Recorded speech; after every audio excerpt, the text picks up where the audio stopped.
What's going on? What's going on, fam? What's going on, fam? Thank you guys for tuning in to Trailblazers Radio. You guys could have been anywhere else, but you guys are right here with us, and we most definitely appreciate you guys coming on with us tonight and rocking out with us, and we most definitely appreciate that. For the uninitiated, you guys are tuned into the Author's Alley. I am your host, Mr. Fred B. So thank you, and again, thank you guys very much for tuning in with us, man. You guys could have been anywhere else, but you guys are right here, and I most definitely appreciate you guys coming on. And I most definitely appreciate you guys hanging out with us tonight, man. But before we get started, I want to put a couple of announcements out there. As we wait for as I wait for my guests to come on. Um, first and foremost, man, I want thank again. You guys keep following us at Trailblazers Radio on Facebook, and keep keep rocking with us on Trailblazers on Facebook, and also keep rocking with us. Um, Everywhere else, man. I mean, we're on Facebook. We're on Facebook. At Trailblazers Radio. Our audio, the audio of our shows are streaming live or are streaming on Anchor. So most definitely take a look at that. Check us out on there. We upload every each day's previous show. The following we upload the last show.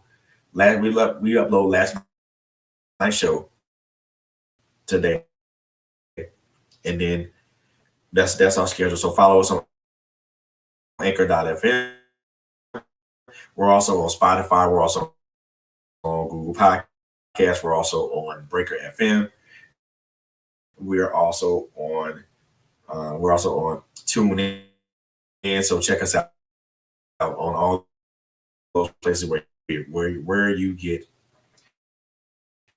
your podcast. We also have a YouTube channel, so most definitely gonna make that link available for people real soon. Um, Working on the Instagram channel, so we're gonna make that for you guys, make that available for you guys real soon. Also, and I am ranting, so I do apologize for that. Um, but I want to let you guys know let you guys know what we're doing and how we're doing things, man. And we're doing a lot of things for the station. I want you guys to stay tuned in to stay locked in because we got more good things coming up for you guys. Um, the last two announcements that I want to make for the night, at least for tonight,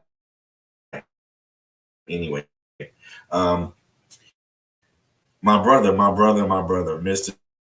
Trash Tiller has a second single off Shotgun Wedding, Emotional Rapture. That's available right now, man. So you guys go get that single, get that song right now, man. And it is available right now wherever you get wherever you get music. It is a great song. The EP it's a great EP. So you guys go check that out, cop that. Last but not least, man, I want you guys to keep the Beaty keep my family in your prayer, man. As we lost the matriarch of our um, March the 10th. Miss Annie Moselle Sneed. And I want you to just keep us in your prayers, fam. So as we continue to celebrate the life of our beloved marriage, man, and just keep us in your prayers. But enough of all that. Now we ground. I want to introduce to you guys someone that I've I've she's known to being in the author's alley first and foremost. We've I've had her on before. We talked about a multitude of things. And first of all, she is a great person. She is a great sister, and she is a dynamic and talented poet, spoken word artist, and she's all that, man. And so she hails from New York, and performed all over she's performed all over the state of New York. She's also performed internationally. So, ladies and gentlemen, I want to introduce to some and reintroduce to others. My friend, my sister, my sister of the pen, Miss Dara Kalima. Hello. Thank you for having me back. And what a beautiful introduction. I appreciate that.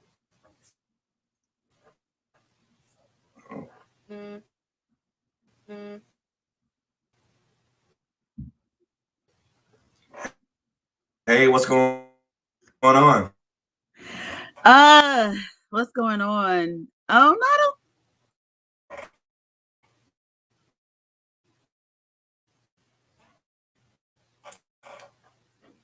Hang on. Hang on, sweetheart.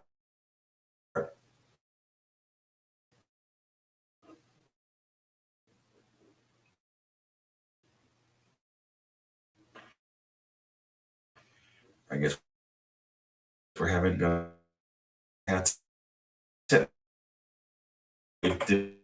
difficulties here, y'all. So I apologize for that.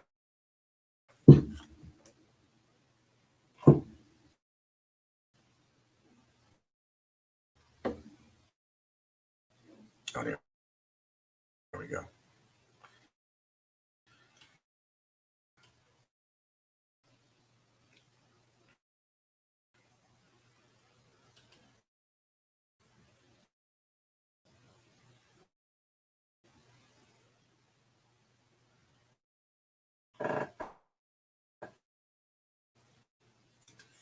There we go. Hey there. Can you hear me? I can hear you. Can you hear me? Hey. Are we good now? Hi, how are you? I'm wonderful. How you doing?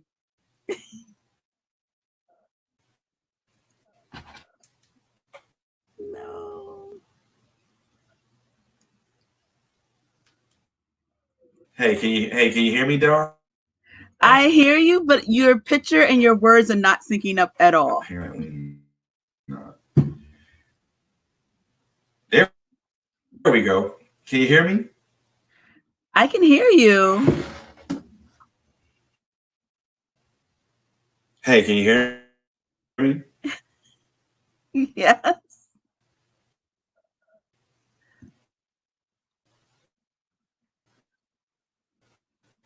Just headphones or something like that. I think it's a signal issue because you seem to be, your words and your sounds are not matching. They're not coming in at the same speed.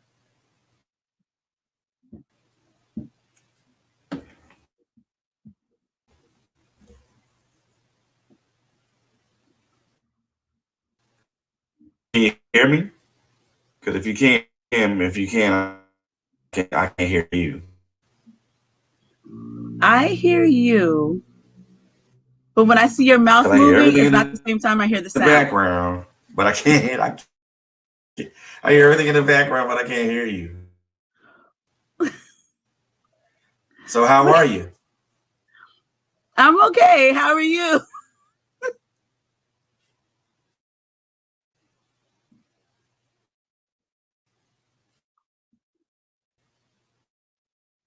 Is it me? Can you hear me? Yes. Apparently not. Hold on. Hang on, guys. Technical difficulties. I apologize. Let me see what I can do as far as these technical difficulties are concerned. My apologies, fam.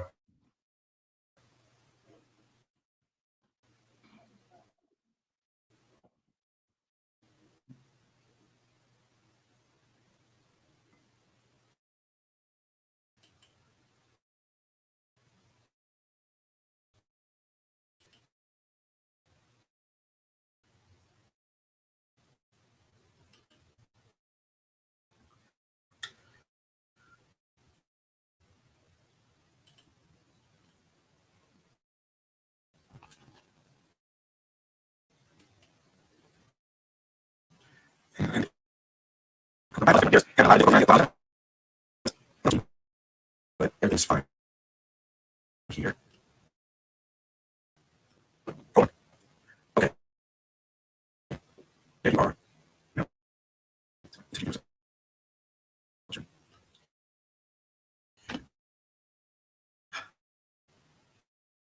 Look, I'm sorry. I'm something right now. Trying to find my best. Yeah, it's right now. How are you? Apparently, you can't hear me. Okay. Trying to get it. I'm so sorry. I'm so sorry.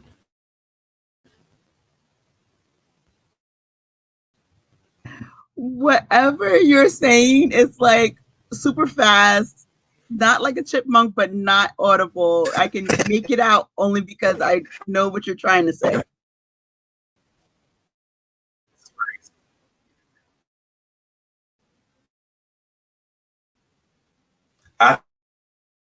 I think so. I think you finally.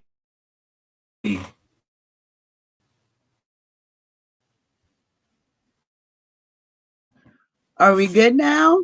Fine. I'm good. I'm good. Finally, Okay. technical difficulties. Oh my God. Technology. You gotta love it, right? You gotta love it, right? Oh my God. Apparently. So,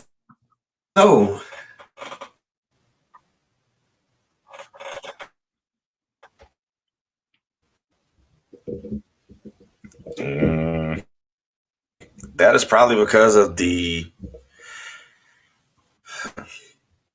internet connection. Oh my God.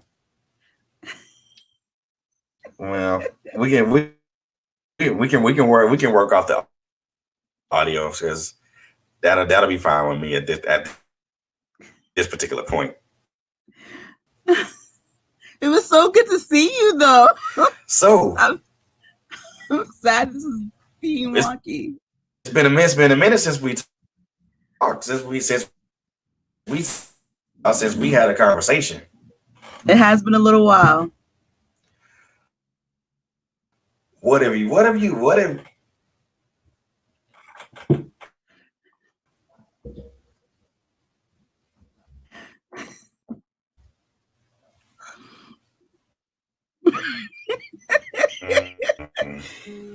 It's a good thing we can laugh through these moments. Okay, so yeah, if you get now, are you just able? Are you able to hear what I'm saying? Because if you're able to hear what I'm saying, then I guess we can work from there. Yeah, I mean, I can hear what But you're you can't. saying now. I can. They're just your video and your sound are just not happening simultaneously. So I don't know the real difference between when you're speaking and my response is happening. Technology. Indeed. Like, it almost looks I'm like good. you're How speaking are telepathically because your lips are not moving when the you? sound is happening on the screen. So you've been a bit. You've been busy. You've been a busy little. You've been a busy person. That I have been.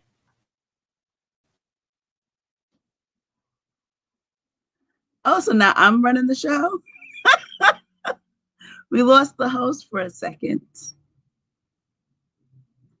But yes, I have been a busy person. Doing a lot of busy things. I am so glad I have an amazing sense of humor. Now, can you hear me now? Yes. Yes. Thank you.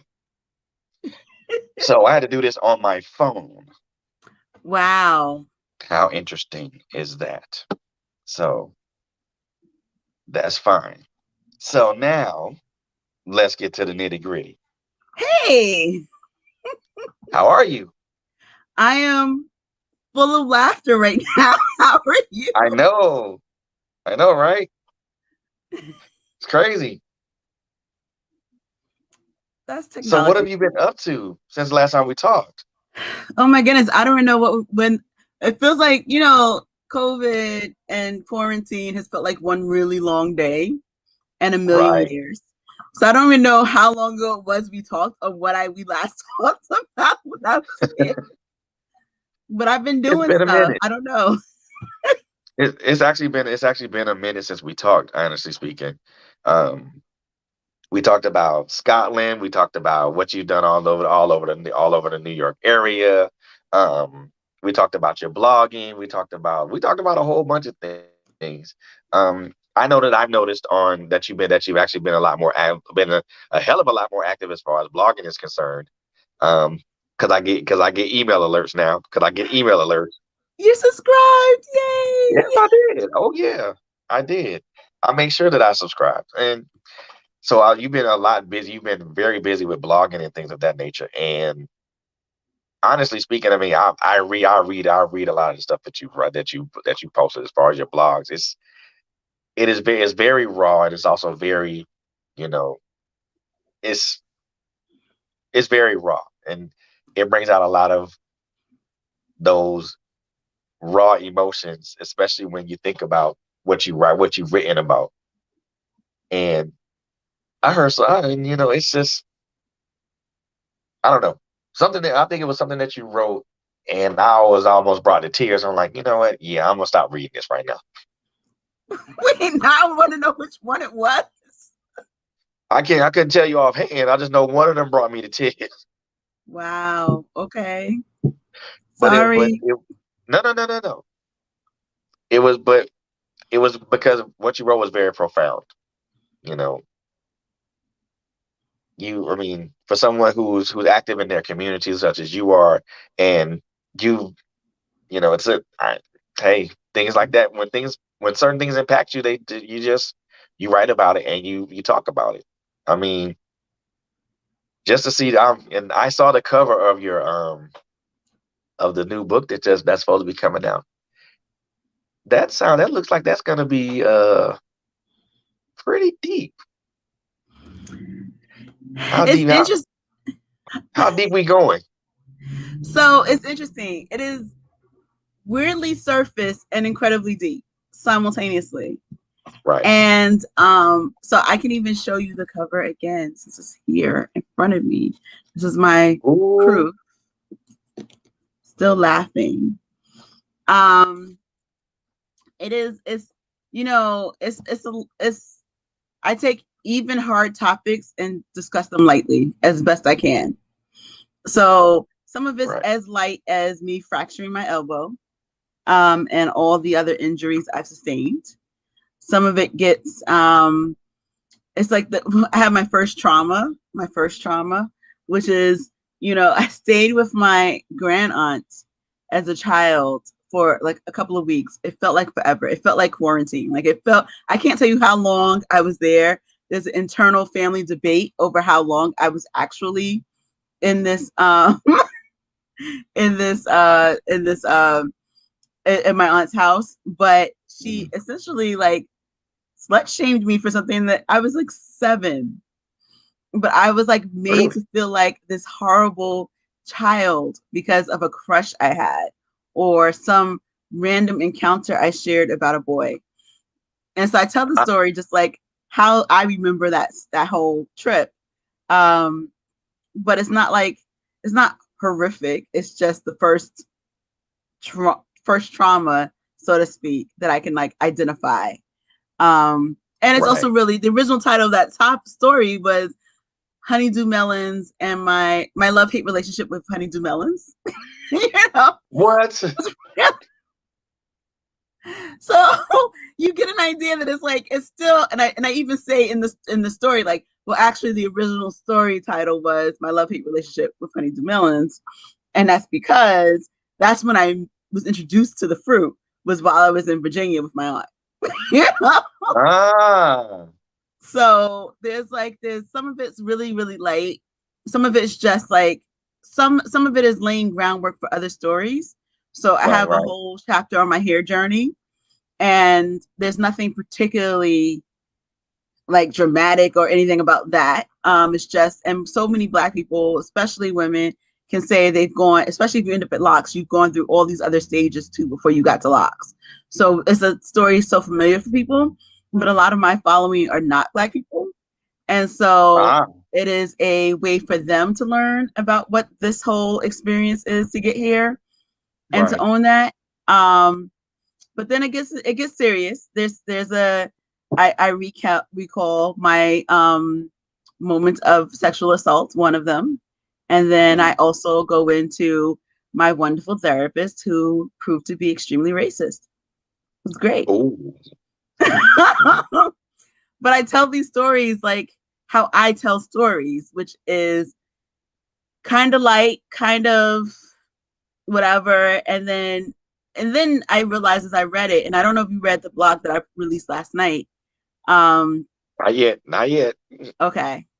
But in that one, and I won't give away the blog per se, but Okay. I essentially realized as I look at this book how much racism is actually it's not in that blog, it's in another one that'll come later. Um, but I essentially realized I wrote 2 last night. I only released 1. But I realized how much racism is a part of every moment of my life, even when I wasn't even writing about racism. So there's themes in there Wow. that still exist, even when I'm not trying to be deep. I just tell the story. But if you sit down and really look at the things I subtly highlight, you'll realize, oh, she's talking about the being a child of the 80s when all the buildings in the Bronx were burnt out and there were nothing but vacant lots or crack vials everywhere. And like that's so inherently part of systemic racism and how we let a whole community burn for financial gain, you know? Right. But I don't go into Wow. that whole history. I just say, I grew up and I saw the rubble, and I grew up across the street from this. And I can tell you about all the drug deals I watched happen as a child from a vantage point of a car, watching it happen across the street, you know? Wow. How visceral was that for you to even write about stuff like that? I mean, you just mentioned something. You just mentioned your first like you being sexually assaulted, and then you transition from like watching drug deals, across the street from a vehicle. I mean, how visceral was it to write that in first, and how much how much did it take out of you emotionally? So some of it was easy to write, as much as I can remember. So I'm just like, remember the story, write the story, just tell the story, play by play, tell Right. the story. And then I will admit that even every time I get to the assault story, I struggle to read it again because it's not Mm. so easy to read. It's like, okay, I got to gear myself up to relive this whole moment in my life again for the purpose of this book. And so I didn't talk about other topics because I could not have given that much of me to the page and then subject myself to rereading that a lot. But then it's also crazy. Like there's one story I talk about when I went to camp, and I went to camp and I got abandoned in the middle of an amusement park. And I did not know how triggering that was until I was until I wrote that line about how they left me in the middle of an amusement park. And Ooh. I just kept replaying it. And even I was talking to my friend who happens to be a therapist. She's like, are you okay? Are you being re-triggered by this moment? And she just sort of picked up on it sooner than I could even pick up on how traumatizing it was to just, it's only like 3 lines, but those 3 lines really like replayed that moment for me. And I didn't even know it was that big of a deal. So there's a lot of me in this book, a lot of hurt, a lot of things. And some of it I've always laughed through. And so hopefully you'll laugh with me through it.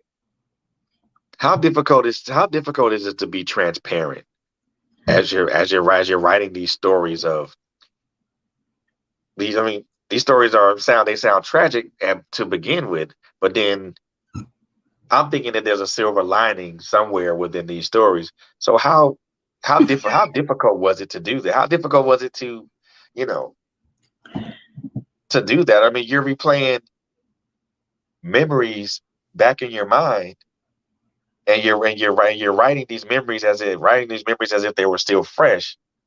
And I gotta think that there are some things, and there's some emotions that's going to be triggered behind that. Yes. What was the difficulty in that? I think I've done a lot of this work. I've done a lot of work with therapists in my life. So some of it I can just say and be completely detached from, without really tapping into an emotional place. Like, even so, I don't talk about this. This book is my second assault. It is not my first assault. I do not write about my first assault on purpose. So I don't write about the first one on purpose because I can't. Like, I can tell you, I can talk about it. I literally just came from a group discussion around rape culture where I talked about it, but that's not something I can spend a lot of time writing about. And it's not something I need people's eyes and opinions on. So that's not something that I share that way, but like, I can talk about it. I can talk about it from a very intellectual place and not cry and not be upset and not really be triggered, because that was years ago. It's not in the past. It still informs today, but it's not something that's like sitting there right now. He can't win. The he's can't win. But I think so because I've done all the work and I've said these things, and like, I've written about them in poetry, and I've expressed so much already that in some ways it's almost fine to do that. But what I struggled with was some topics that I don't talk about really, but you needed to know it to have context. So I talk about my camp story, right? And so my camp story, I was picked on for multiple reasons why I was at camp, but part of it was that I was the kid who wasn't showering. And I mean, while we're all in COVID and hygiene has completely changed, because I've heard too many people mention things. But like, I was, but the reason why I wasn't showering, even though in actuality, I was already out of my dad's house for a long time, the routine was not taught to me, because in the time that I had been in childhood, we were so busy trying to avoid my dad being an angry alcoholic that there was no real routine in our house. Our routine was run when you hear keys. Because whenever his schedule was, run when you hear keys. And so that was the key routine in my life in childhood. So those every morning or every night, those routines were not necessarily taught. And it took years for me to develop them. So then you put me in a camp with people, even though we were out of the house for 2 years, it doesn't mean that I had already snapped out of something I had known for 13 years before then, right? So there's this whole, and it wasn't that I wasn't the stinky kid, but I also wasn't the one that was like running to the shower when everyone else was. And even still, like, I don't like showering for other people in my house. And today I don't like showering for other people in my house. Not that anything traumatizing happened, but that sense of vulnerability when you can't see what else is happening around you, right? So situational awareness. Exactly. And like, it used to be like when I was in relationships, my boyfriend, whomever the boyfriend was of the period, would be like, you have to sit on the toilet and talk to me while I shower so that I know where you are. Like that was a whole thing for me. So but like it's true. But but the thing is with that is that like, so for you to understand why I wasn't showering or why I was uncomfortable with a public shower at camp around a bunch of people I don't know, you have to understand that my childhood had routines being interrupted.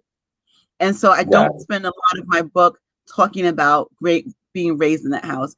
I spend a lot of it avoiding the household stuff because that is not something for full conversation on a public place, right?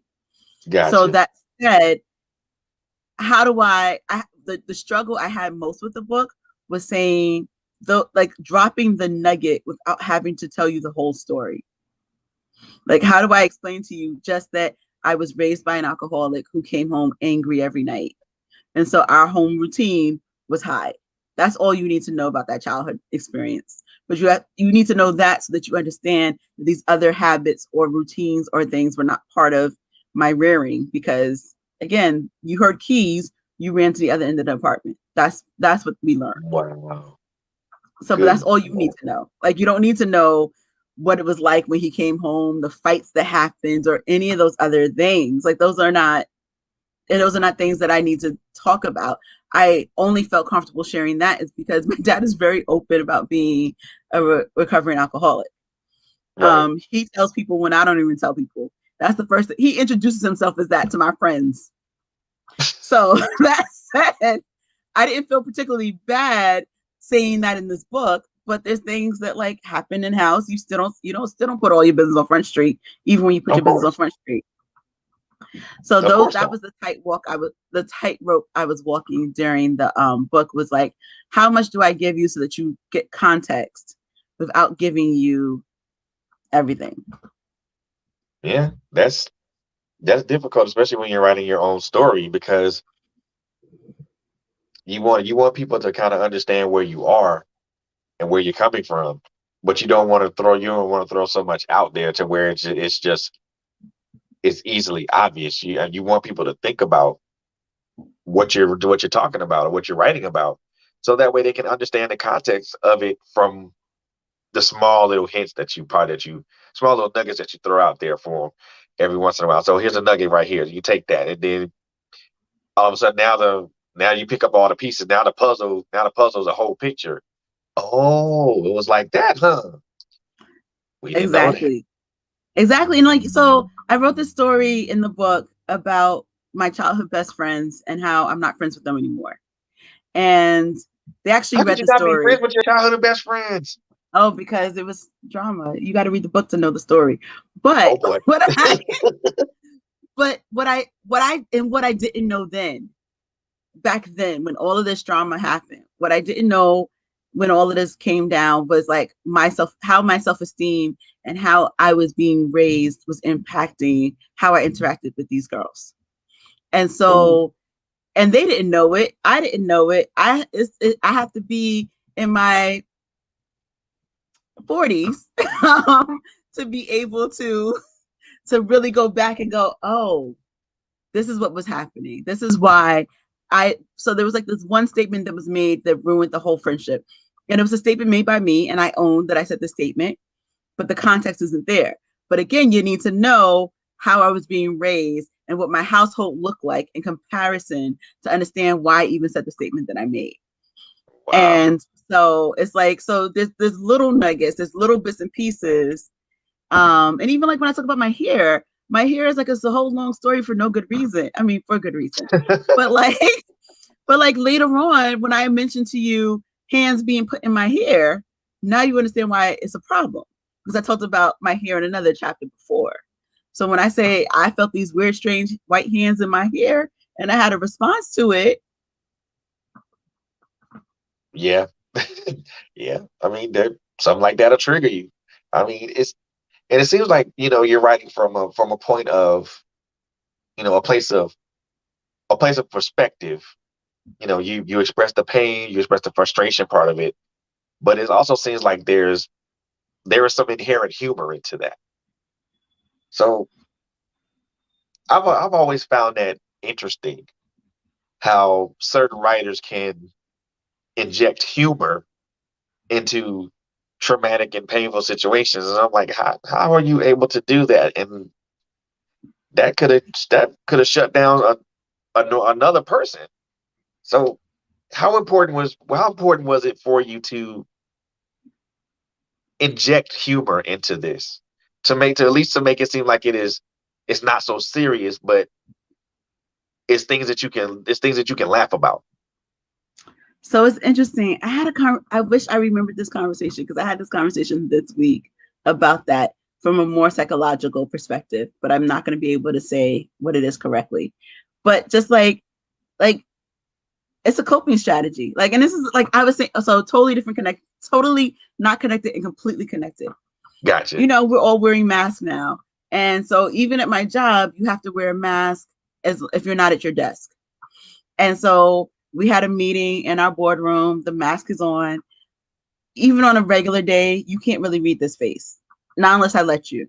So you Right. cannot read and even like my therapist struggles trying to understand what mood I'm in, depending what my face looks like.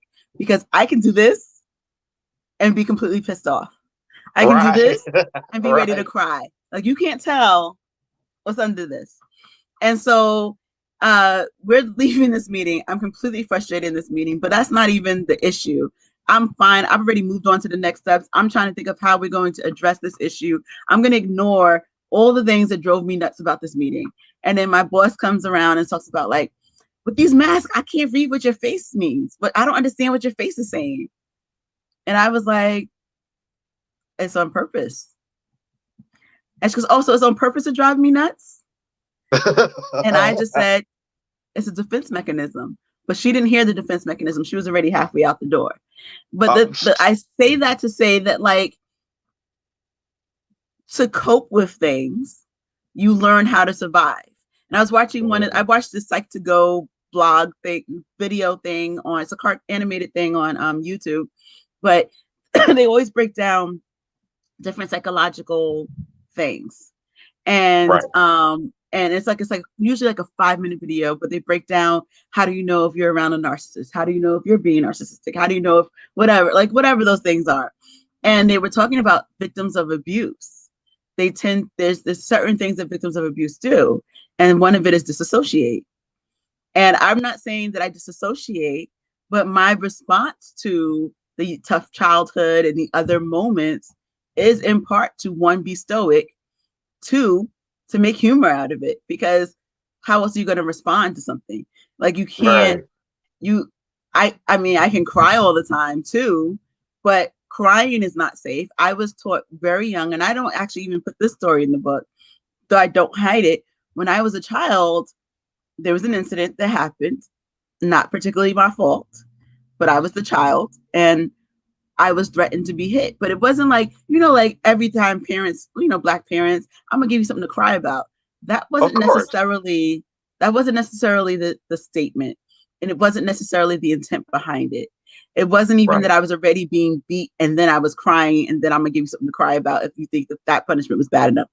It was Exactly. literally, but the lesson still came through, not to cry, because my tears was making my dad so angry that it was the only time that he really threatened to hit me.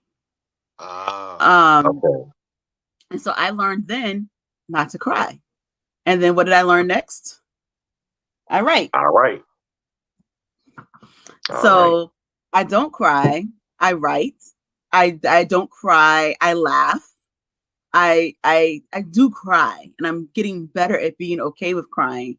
But I definitely was raised with that. Like, you don't cry because it makes them angry. Tears make them angry. So you can't walk around crying. And so how else do you deal with stuff? You learn to have a very cold face that people can't read. You learn to disassociate when you need to, and then you learn to laugh. So I tend to choose laughing more so than anything else. Right. And I guess in some cases, being that stoic individual, it does kind of, you know, put folks in a in an uncomfortable space sometimes when someone looks at you and they're like, and they see that stoic look on you, that stoic, just flat look, and they're like, I don't know what the hell she's thinking about. But and then they automatically assume that maybe this person may have screwed up intentions, and because Not always and it, wrong. well, true, but it brings me back to an encounter that I had with a good friend of mine. Mm-hmm. Known this cat for, oh my God, years. You know, we enlisted. We went to boot camp together. We went to the same service school together. We ended up being in the same duty station together in Virginia. And anytime something would just get him, would upset him or make him mad, or even to the point where he would be just pissed. His facial expression would never change. Still the same old flat face. I'm like, dude, you're mad. You ain't mad. He just the same old look that he gave. He just shrug his shoulders and was like, he always tell me, what can I do about it? If it ain't killed me, I'm okay. Seriously? And then from talking to him, even after we both got out, I got out 3 years before he did. And then we sat down and we talked about it. And he told me some things that I probably shouldn't. I don't think I should have had the privilege of hearing, you know, but he felt that it was important for him to relay this to me. And then I was like, wow, that is the reason why you react in the way that you do when it comes to certain things. And what I picked up from it, and it correlates a lot to what you were saying, what you were mentioned earlier about not crying. Because, and he told me, like, man, I couldn't cry around my dad. I couldn't cry around my mom. The minute they saw tears, it was a trigger for them to do. It was a trigger for them to harm me. And I was like, "Shit." The only thing I say to him, man, I'm so sorry. The one thing that he told me is like, don't worry about it. It's it's that particular thing and instance that made me a much stronger individual, a much stronger person. He said, but he also told me that it also kind of played a large part in a lot of his disassociation with things. Certain certain people or certain things he would disassociate with because of that particular experience. How hard is it to write something from that standpoint, if you've ever had to? So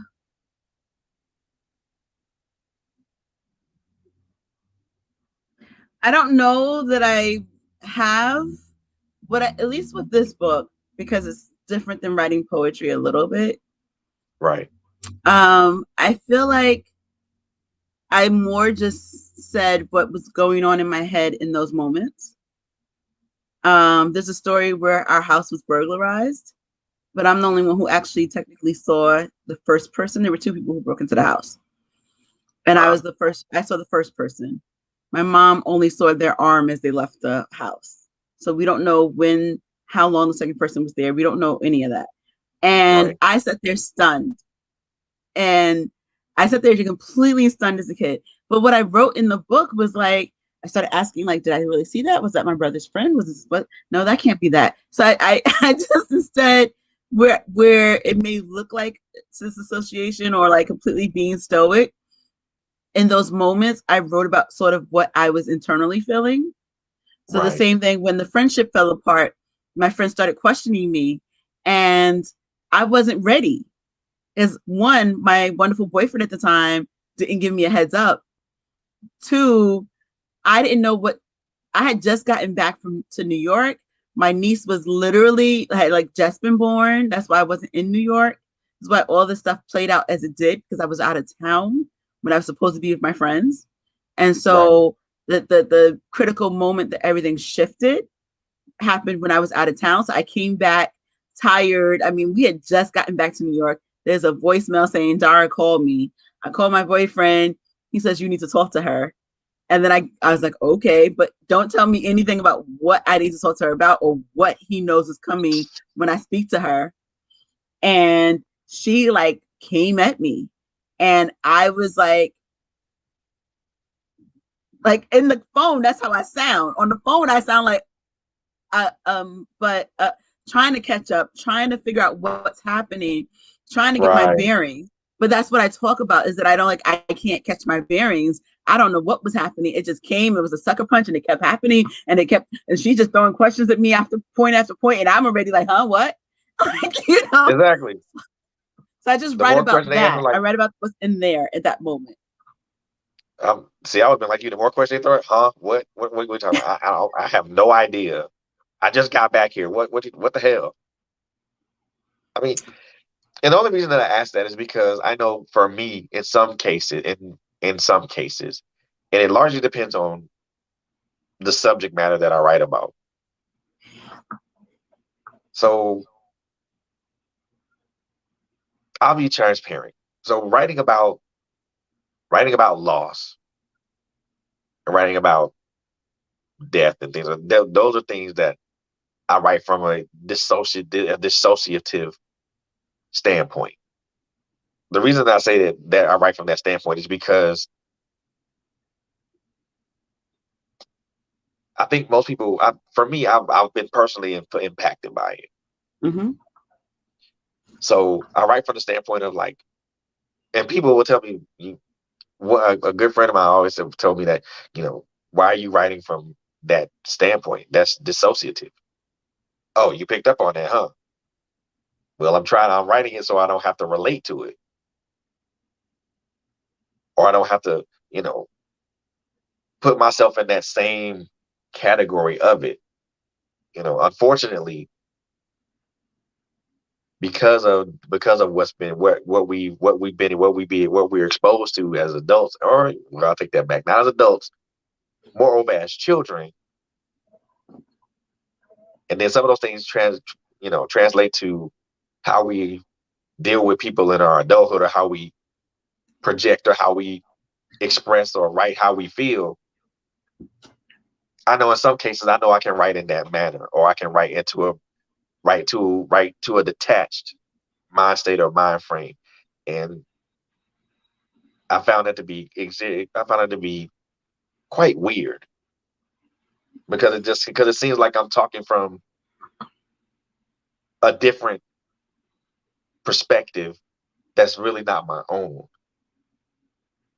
I mean, I don't know. I don't know if you've written from that perspective. I don't know if you've written from a detached perspective. I mean, because just listening to like a lot of the things that what you've already mentioned in this book now, it seems like it's more of a involved, right there in your face perspective, without the detachments, without the disassociation, without the looking at it from the bird's eye view. And I guess if I write from something like that, from that view, it would scare the crap out of me. I think it is. It's interesting how much emotion I can put into the writing without putting a lot of emotion in it. I think part of it is because, one, just how I communicate, but two, also how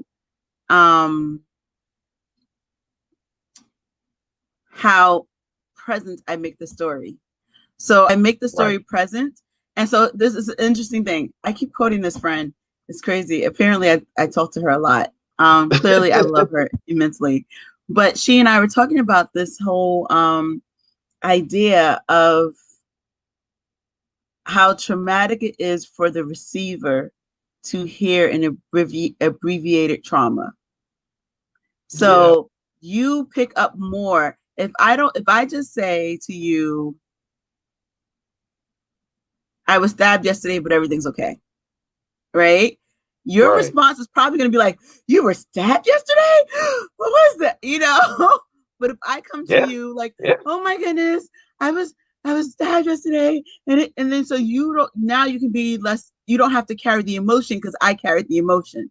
But if I didn't Exactly. carry the emotion in it, then you end up carrying the emotion, and that's telling. And I think a lot of people will, as they read this book, will pick up the emotion that I don't necessarily put in. So that you end up carrying it for me to an extent. So I'm sorry. I'm sorry to all the people who will read this. Not sorry. But also I think when you've done a lot of the work around the trauma, so for me, like there's still ways I don't talk about things. Like I said, I don't talk about, I'm very deliberate in how I talk about assault number 1, right? Right. Because one, I don't need your judgment. I don't need your pity. I don't need anything. Right. And I don't want it. I don't want your opinion on what happened because Right. I need to know that this is what happened. And if your opinion is going to be something opposite of that, then you can keep it. Like I don't need it. But when all of that happened, I was already in therapy because I was in grief counseling. I was going to therapy because I lost my sister. And so I was trying to figure out how to like survive that loss. And as much as I had lost my grandfather before that, and that rocked my world and led me to therapy for the first time, it was really losing my sister that was like, I'm not gonna make it through this. So I need help. And so therapy is like, and I say this in the book, it's like a Russian doll. You take out one piece, and there's another doll, and there's another doll, and there's another doll, and it's like a magic trick. It's like, how many handkerchiefs can you pull out of this sucker? Exactly. That's the whole process. But because I was already like, and so even like in this book, Casualty of Love, this book, the first poem in it, outside of the preface, is actually how I met my rapist. And then the whole book is really written for that purpose of doing the Me Too stuff. But like a lot of those poems, minus how I met the rapist one, a lot of those poems were written as a form of therapy, as like that's what my therapist was having me do. She was giving me space to write out because I was already developing, growing, reaching as a poet, to write those feelings and moments into poetry. Exactly. And so because I've done so much work around certain things, it's kind of old hat. I can sort of evaluate it without opening every wound. I know how to dance around it a little bit, but I tell it in a way that I can say I got stabbed yesterday, and you be like, "Wait, what'd you say?" So now you got to carry the emotion. I don't particularly have to carry the emotion, but you feel an emotional response without me having to spend all my time in whatever wound we're discussing. Wow. I like that. I like that. Just in from what it sounds like from the story that you're talking about, it you're coming from a very strong place of vulnerability and transparency, just to talk about a lot of things that you've experienced and from childhood forward. How and I think I may know the answer to what you're about to say, but you know, because I've experienced that myself. How easy or better yet, how difficult was it for you to be vulnerable at that point in time, from the time that you started writing it to the time you finished? I didn't have to. I mean, other than in the writing, I didn't have to be vulnerable because people didn't know what I was writing. I think the vulnerable part is going to be in all these conversations after the fact. I think it's going to be tricky navigating these conversations with people in a way that still feels safe and still doesn't have their opinions or doesn't go too deep. Like there's things I've said in this interview in this interview, this conversation, whatever, you know what I mean? That I would not have said, that are not said in the book, that I probably would not have said had we not had a rapport and be cool and it makes sense to say it in that moment, right? Like, Right. I may or may not be able to say that in front of a audience of people for a book reading or a discussion. And I think the vulnerability will definitely be Like I said, I just came from one of my friends is doing, she's a therapist, and she's doing these talks around rape culture. And as like the conversation was just for an hour, but it was probably 45 minutes in when I was like, yes, this is my history, you know, and only to give concrete to things. But that's also, so maybe that's why I don't know that I think I'm vulnerable already. I don't know. You're going to have to tell me when you read the book. But, and I don't even say that to be like sarcastic. Like, you can tell me what you see. But like part of the way that I communicate, period, is in storytelling and is in experiences. Right. Because if I sat here and gave you all the facts about domestic violence or all the facts about dating a narcissist, right? If I just told you those from a clinical perspective, Right. they'd be cool. Sorry, that went down the wrong spot. They'd be cool. Like you'd hear them. But if I told you I survived being in a house that had some version of that, if I told you I dated a narcissist who was very manipulative, if I told you that, then that has a different meaning, and you may lean in and care a little bit more about what that experience is because you now care about me. So when I say that this is how they abuse you, and I say it maybe still from all the textbook points, but I can tell you this is how he abused me, Right. then it resonates differently. So I tend to put my own life on the line for other people so that other people feel they can connect, that they're not alone, that the secret doesn't have to be a secret. Gotcha. And that you too can be as strong or as vulnerable or not vulnerable as you need to be to proceed and continue. Right. And the funny part that you mentioned about, putting yourself on the line, for readers and for people to understand certain aspects of your own experiences. It's I think anybody who writes anything, whether it's poetry, whether it's, blogs or short stories or even novel length stories.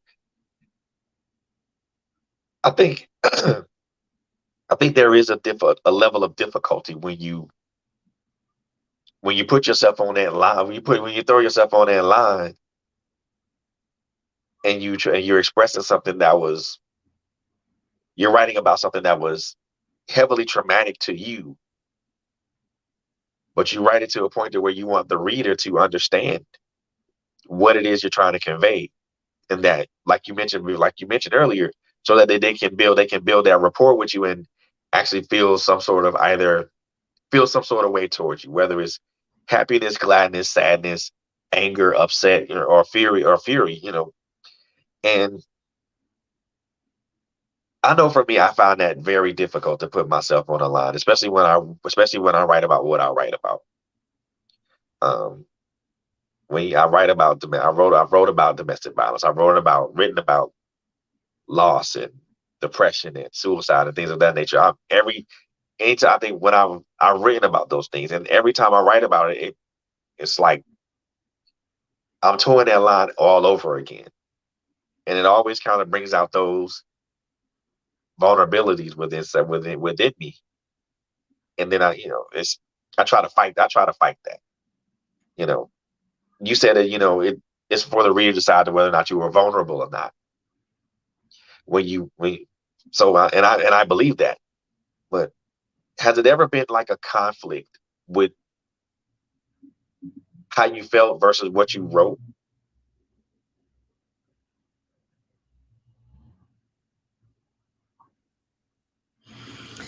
Wow, that's a deep question. I'm like, has there been a conflict? I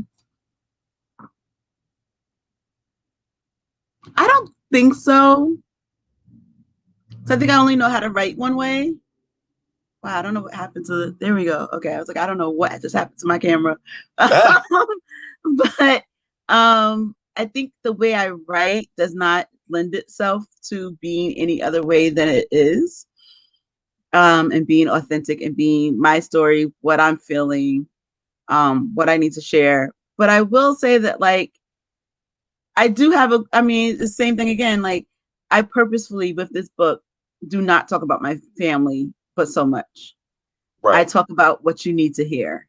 Exactly. My family is never named other than, well, my immediate family. Gotcha. My Gotcha. household is my mom, my dad, my brother, and my sister.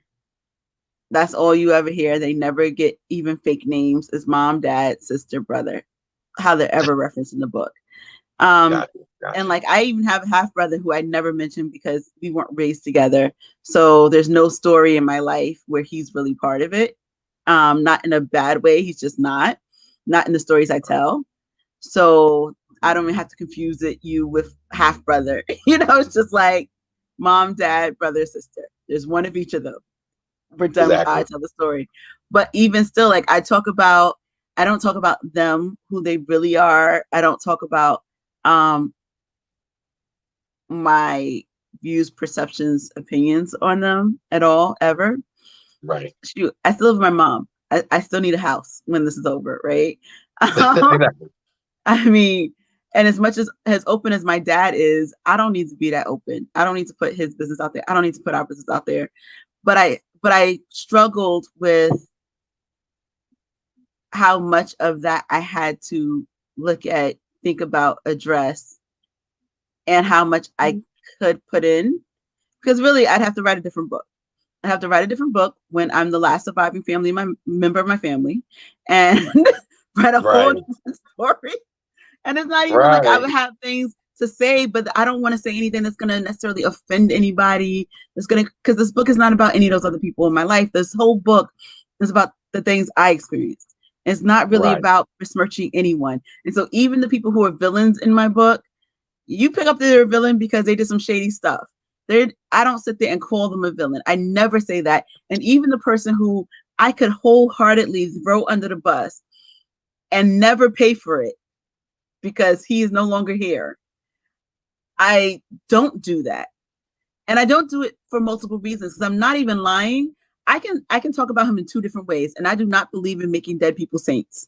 If we did not get along Exactly. in life, we do not get along in At one of all. our deaths. If you hate me now, keep that energy when I'm gone. Like, I don't Exactly. don't let's not Exactly. pretend. Exactly. But what I understood was the impact he had on my life.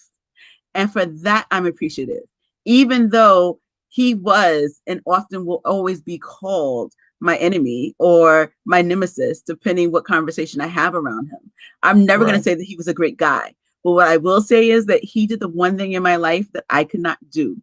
And so for that, I am forever indebted to him. And that's all I got to say about him in that way. So, like, I could have written him to be completely sinister. I could have written him to be like this horrible, horrible person. But what does it serve me to sit there and make him look like a jerk? You see, he's a jerk by the things he does or did. And Yeah. then you can make a decision about him, but understand that even still and completely authentically, I appreciate what he did. Like, I will say that to me in real life, when I really tell the story, I'll say he was cancer. But like, if you survive cancer, your perspective on life is very different.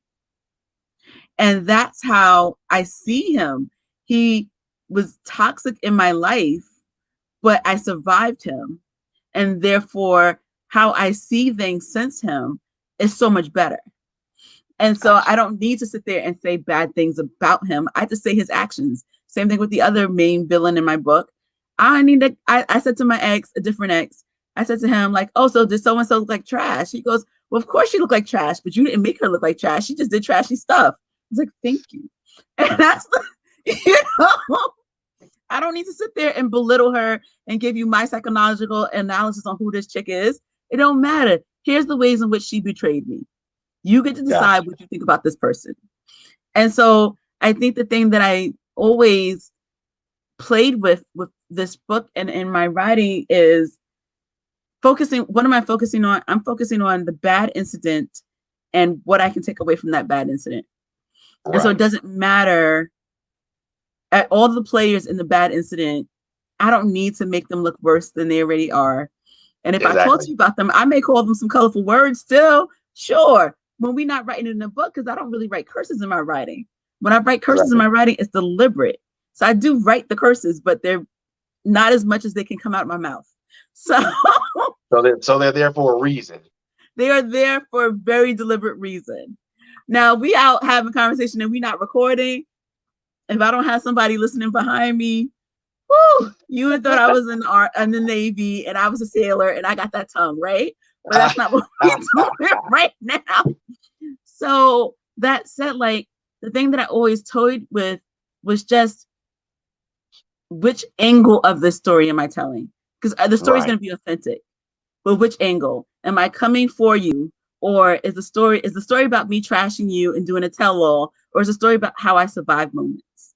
Well, this book is about how I survive moments, so it doesn't matter how I tell you. I can tell you in the best way, but because you did some trash stuff, it's still going to read through. Got it. I got it. In what ways has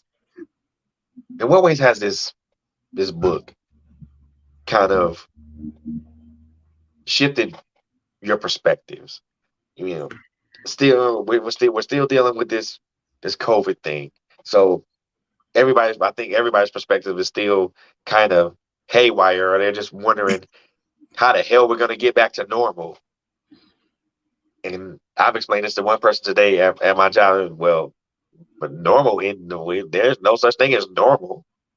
And don't nobody want what was normal before. Don't nobody want what we had before. Because normal was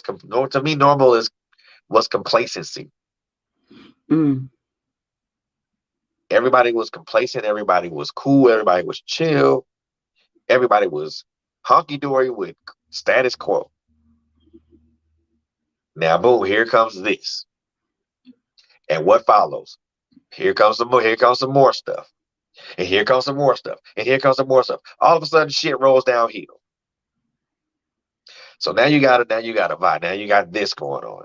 And now you have something that was already brought to the forefront, but it wasn't really hollered about until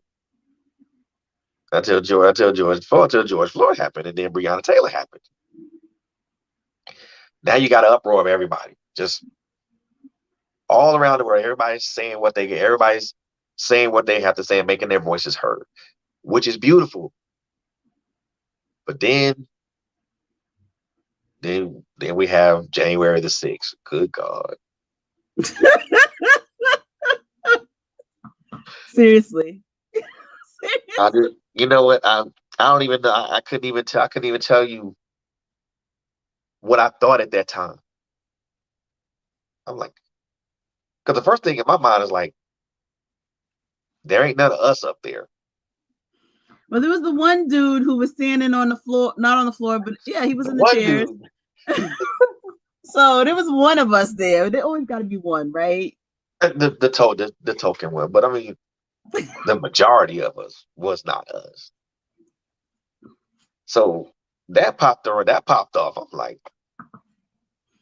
yeah, this about to go to hell in a handbasket. Then all of a sudden, that one thing that I said it was going to happen never happened. So it did go to hell in a handbasket.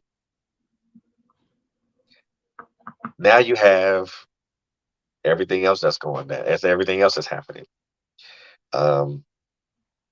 Your illustrious governor is under fire. They've been telling him to step down. Like, bro, and I try not to jump into politics like that, because simple fact of the matter is that, yeah, to me that's a volatile mix, because one or two things happens. There's an argument or there's a fist fight, and I'm pretty sure there's going to be the second one. With me anyway. So even with all this stuff going down that you see happening around you, from COVID, from everything else that pretty much trickled down the hill after that, even to right where we are now. Do you feel that what you've written thus far, I know it's reflective of your experiences, but do you feel, even in the wake of what we're going through right now, do you feel that what you've written has given you a much better outlook about how things are, and how things can be, given time, resources, and maybe just a little bit of love and caring about your fellow man? So I'm gonna answer that question in multiple ways. I like it. It's going to be a multi-tiered answer. Got you. So what I learned from reading the book, because you got to read it yourself a million times over. I have to read it one more time before I can release it. It arrives tomorrow night, and I already started reading the document online just to like jump ahead because I need tomorrow to read it, so I can't wait until it arrives tomorrow night. But in reading it, I discovered there were two things that kept popping up as a theme, and it was enlightening for me. And it wasn't. I did not write about either one of these two things explicitly. Like, there's no chapter. There's no real chapter dedicated to these two topics: self-esteem, racism. Those are the two things that boiled up most when I read the stories. When I look at what happened with the friends, when I look at my hero journey, when I look at how sensitive I am to being name called, when I look at all those things that are in this book, those are the two things that like popped up. And one, it showed me how much I've grown since then. And it also shows me how much work I still have to do. So right. I'm not going to say my self-esteem is great. It is not, but it is better than where it was because I own a lot more of who I am than I did before. And not that I can do anything about racism because white people need to fix racism, not us, but right. How I respond to it or how much I internalize it is something I need to work on. And the fact that I sat there and was like, oh, it's everywhere. It was like, what was happening? From the person who I didn't understand, like 15 years ago, I was like, why are my parents always about race? Oh, because everything's about race. But it took me a while to get there. So those are the things that for me popped up, and hopefully I hope a young woman or people, no matter your creed, can look at it and think about how you perceive yourself, and especially how you perceive yourself in a sense in the conversation around racism, or how you perceive people around you because of it. So that's sort of what I get from the book, having gone through that journey. I don't know what the answers are, but that's what bubbled up for me as I read it. But some other stuff has happened in the last few weeks. So I'm going to I'm not going to drop names because I don't have the permission to say names. But so what's happened recently, for so many random reasons, I have ended up in community with some decently well-known writers. Right. And in dealing with one writer, he didn't know me from nobody. Didn't know me from anybody when we ended up in each other's circle. We've ran into each other in the past, but for no reason that I knew who he was. He was speaking at an event that I was at, but we actually didn't engage. He just engaged with other people I knew. Right. But I ended up volunteering to help with his book, and that put me on his radar. And I was volunteering to help because I help with a lot of people's books. And he would sit there and be like, oh, I have this heavy hitter poet, and I have these poets. I help with the poet section of his book. And he would go, I have this poet. Oh, I'm getting this person. I'm getting this person. And every time he would say this, I'd be like, oh, so-and-so and I were on a panel together some years ago.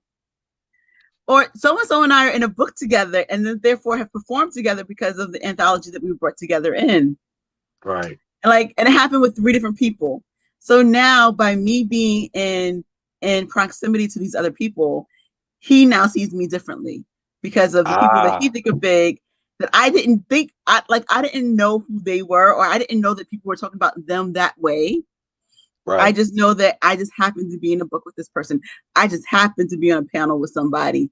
I just happened to perform in the same venue as this other person. And so our circles have overlapped a lot, right? Like, but like, so I know who he's talking about. These aren't like new names to me. These people actually we be in the same Exactly. place.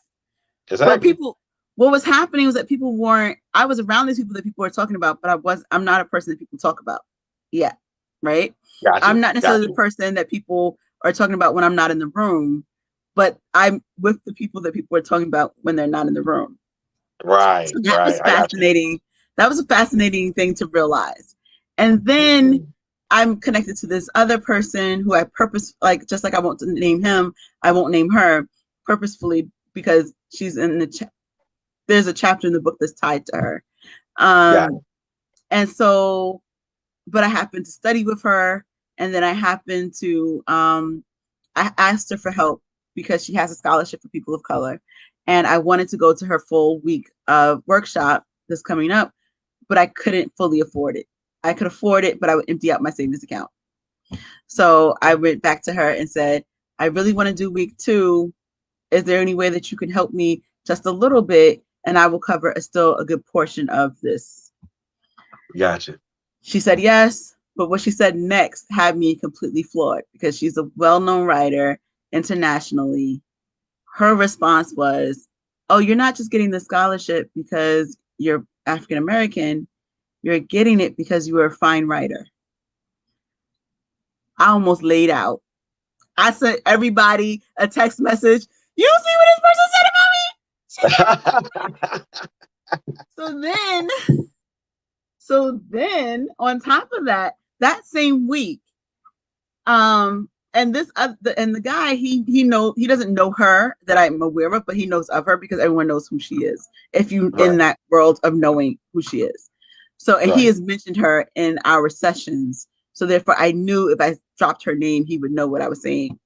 But he messaged me one night to participate in an event he was having, and my schedule has conflicted so badly that I cannot join this term with everything he's doing. Like I can't Gotcha. really help with the online group. I can't really help with the Zooms that are happening because they're conflicting with something else I'm committed to.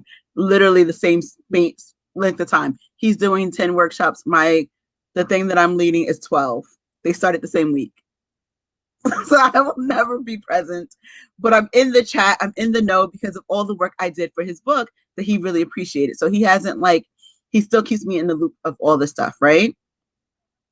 That said, he invites me to perform, and I had a feature last week. So I was already like, well, I have a feature at the same time, so I can't really say. He was like, nah, I got you. Like, can you come at 10:30? And that was when the first event was ending.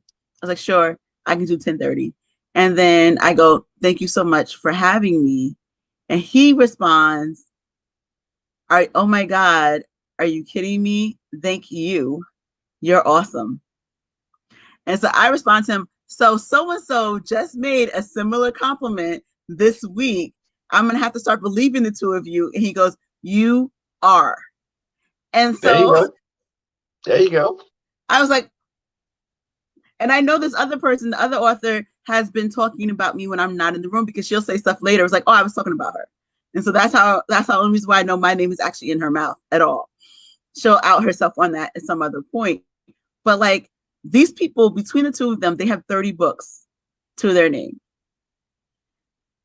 I'm only on number 4. I'm still got a lot of years behind them age-wise. I'm still on the come up. Not saying that either one of them are old, but they're both in different age groups doing their thing.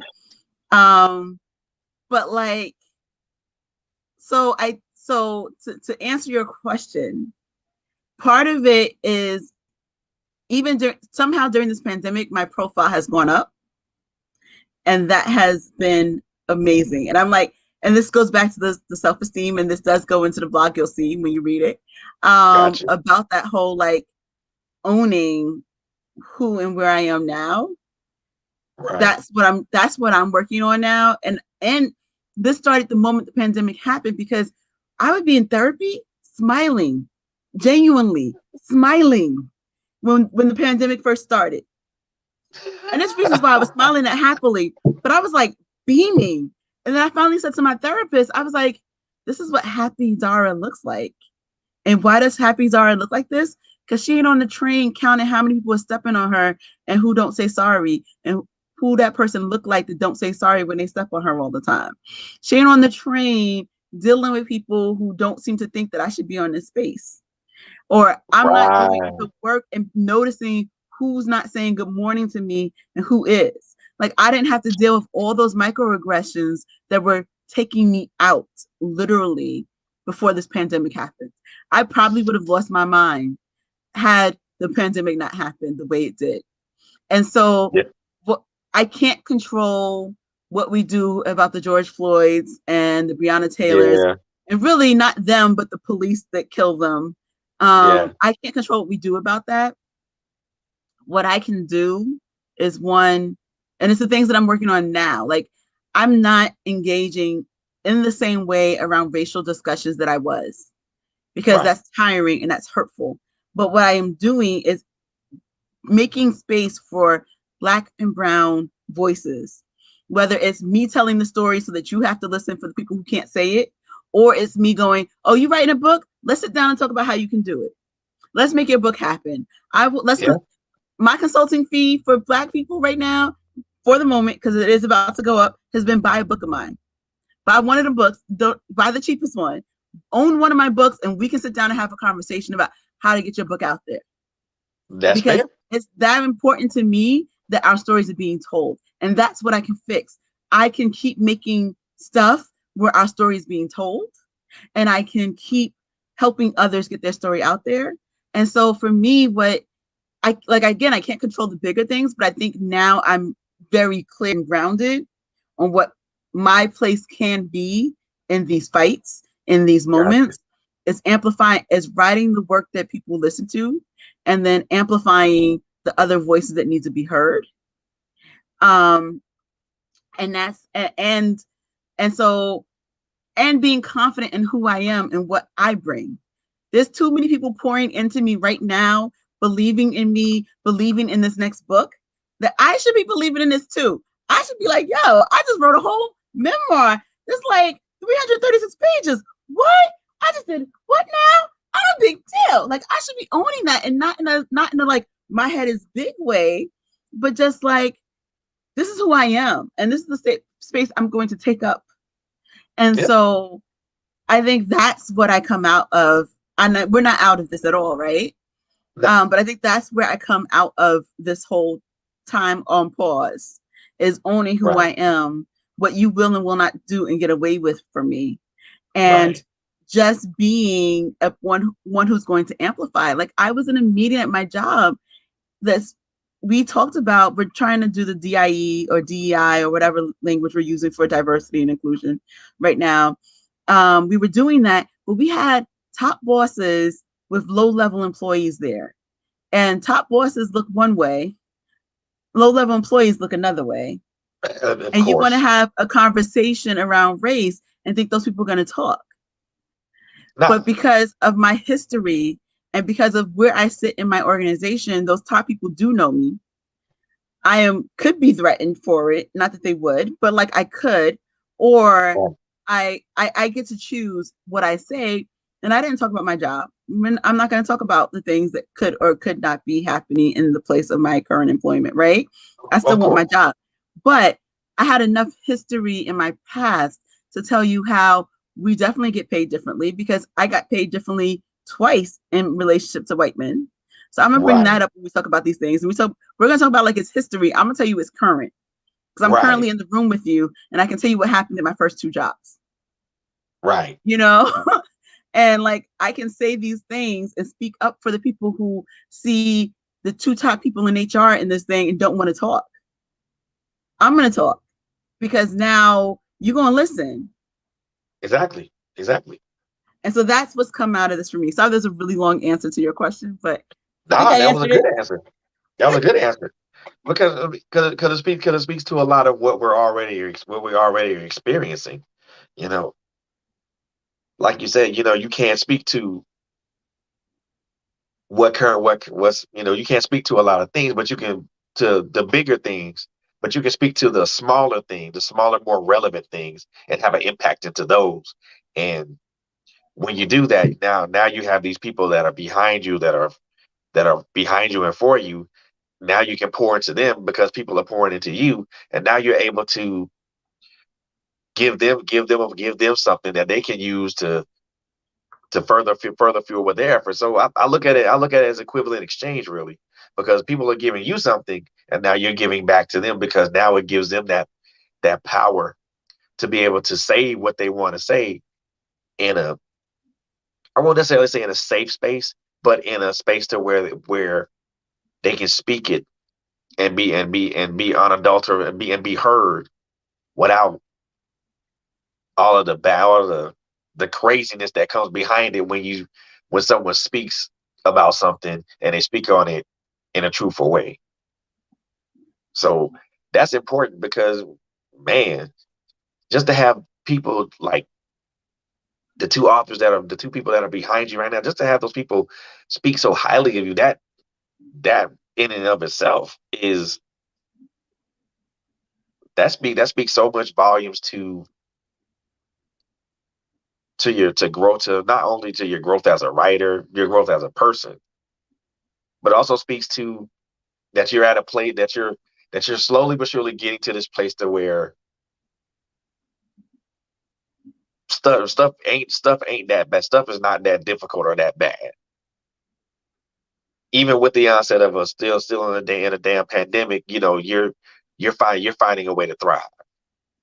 You're finding a way to prosper. You're finding a way to put people in position to where where their stories can speak volumes. And it's not, you don't necessarily have to reap the benefits, but you see the effect. So that's that's man. All I can say is that's wonderful to be able to have that platform, to be able to have those people that are right there up under you, to be able to do what they do, and it's a safe space for them to be there, to be that.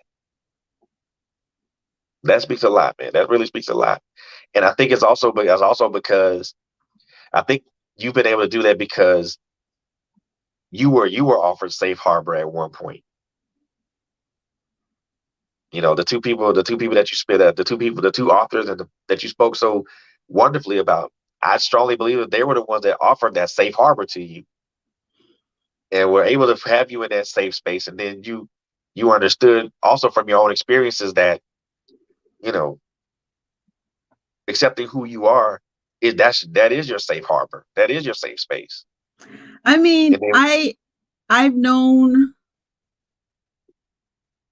only one of them personally since the pandemic. right. The other person I've known only one more year than that. Ah, But I've actually followed her. I've met her years and years ago, and then I've been following her work for longer than that. So I've been following her work for almost 20 years. wow. But we met when one of her books dropped, and she was in New York. But then I started working with her in 19. But it's not, and it's not even, it's, so they haven't had like a huge, so she's had a huge impact on my writing. Him, not so much. But Right. it's when people who don't need to make space for other writers do that matter. It's when people who take time to acknowledge other writers, Right. that matters. Like, so even if I've never interacted with them and they only heard one thing I wrote and they gave me that compliment, I would still be like through the roof, to the moon, happy, Exactly. excited, Exactly. because you can see people who are writing as a threat, or you can see people writing and celebrate them. And there's a lot of writers in my network who I'm still like, how do I get my pen even close to what you do? Like, how do I get, like, I'm studying you and your skill because I think I can use something you're doing, Exactly. but like, but I could also be like, oh, they not that great because, and I could just be salty and jealous because of how great they are, right? Like you can do it two different ways. And for me, I want us all to win. And yeah, I want to win. I want to win. I want to win and I want to be better because that's competitive and I'm a Leo and we're going to be like that. But I want us all to win, you know? Of And course. so in the end of the day, I can put my personal want to win aside for Yep. the greater good of all of us to win. And Right. I can spend time investing in you. And even if you do better than me, that's great. The only thing I ever ask in that is to acknowledge those people who spoke life into you. There's so many people I've helped who don't do that. And I think that's sad. And it's not Very. sad for me. It's sad for knowing that so many people invested in who you are and you didn't take time and you sat there and said you claimed it like you did it yourself, which is just not true. Oh man, look So here. I think I the only thing I really ask is that people, all I want, and I read it in a book somewhere else, and I always say this to other people, all I want is to be a footnote in your life. If I could just be a footnote in There your you book, go. That's I'm it. good. That's it. That's it. That's it. Because we all get there. And like as much as I have mentees, they have poured so much into me as much as they have tried to pour into them. And Exactly. so they always get acknowledged in my book because who they are matters to me so much. And I want to do things for them. And I want them to be proud that I have been in a mentoring capacity in their lives too, right? Like I think we need to always realize that there's always people who are pouring into making us who we are, who are speaking life into us before we can step into doing what we need to do. And then we also need to pour into those next group of people. And we need to Indeed. acknowledge them because we didn't get here alone. My every Indeed. book starts with my mom, my family, and includes a whole bunch of people. And there's one person who I just started performing with him again. He's never bought any of my books, even though he knew about the first one. We lost Right. touch after that. In every book, he is listed as thank you for giving me a place on your stage because he was one of the first people to give me a place on his stage. He was one of the first people to tell me how I could enhance my craft. And I didn't really Gotcha. like when he told me how to enhance my craft. I was like, what are you talking about? And I felt like a terrible person, but that's because I take that's a whole psychological thing that we don't need to go into Right. here. But the point being that he's not every book even ties to him, but he's always been there because he is one of those first people who gave me space. And it'd Gotcha. be silly of me to forget you. And while the names may rotate and not everyone's always in there, sometimes it's just because you were tied to the content of the book. Right. It's acknowledging that this person did something that made me who I am and they should be acknowledged for it. And there's so many more people. I can't name everyone, but I try to operate in that level of gratitude. And I wish more people operated in that same way. Indeed. Indeed. And they should. We are. And I think we ought to be able to give back to those who pour into us and things of that nature because it's important. It's very important to do that. But we're gonna take a pause for the cause for just a second because Yes. I'm gonna grab my phone charger because if this phone died, I will have a fit. So we're gonna take a quick pause. I'll be right back. Absolutely.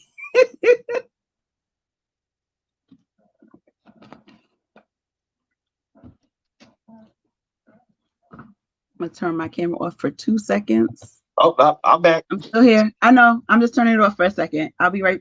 My camera will be on in a moment or two. Just give me 2 Gotcha. seconds.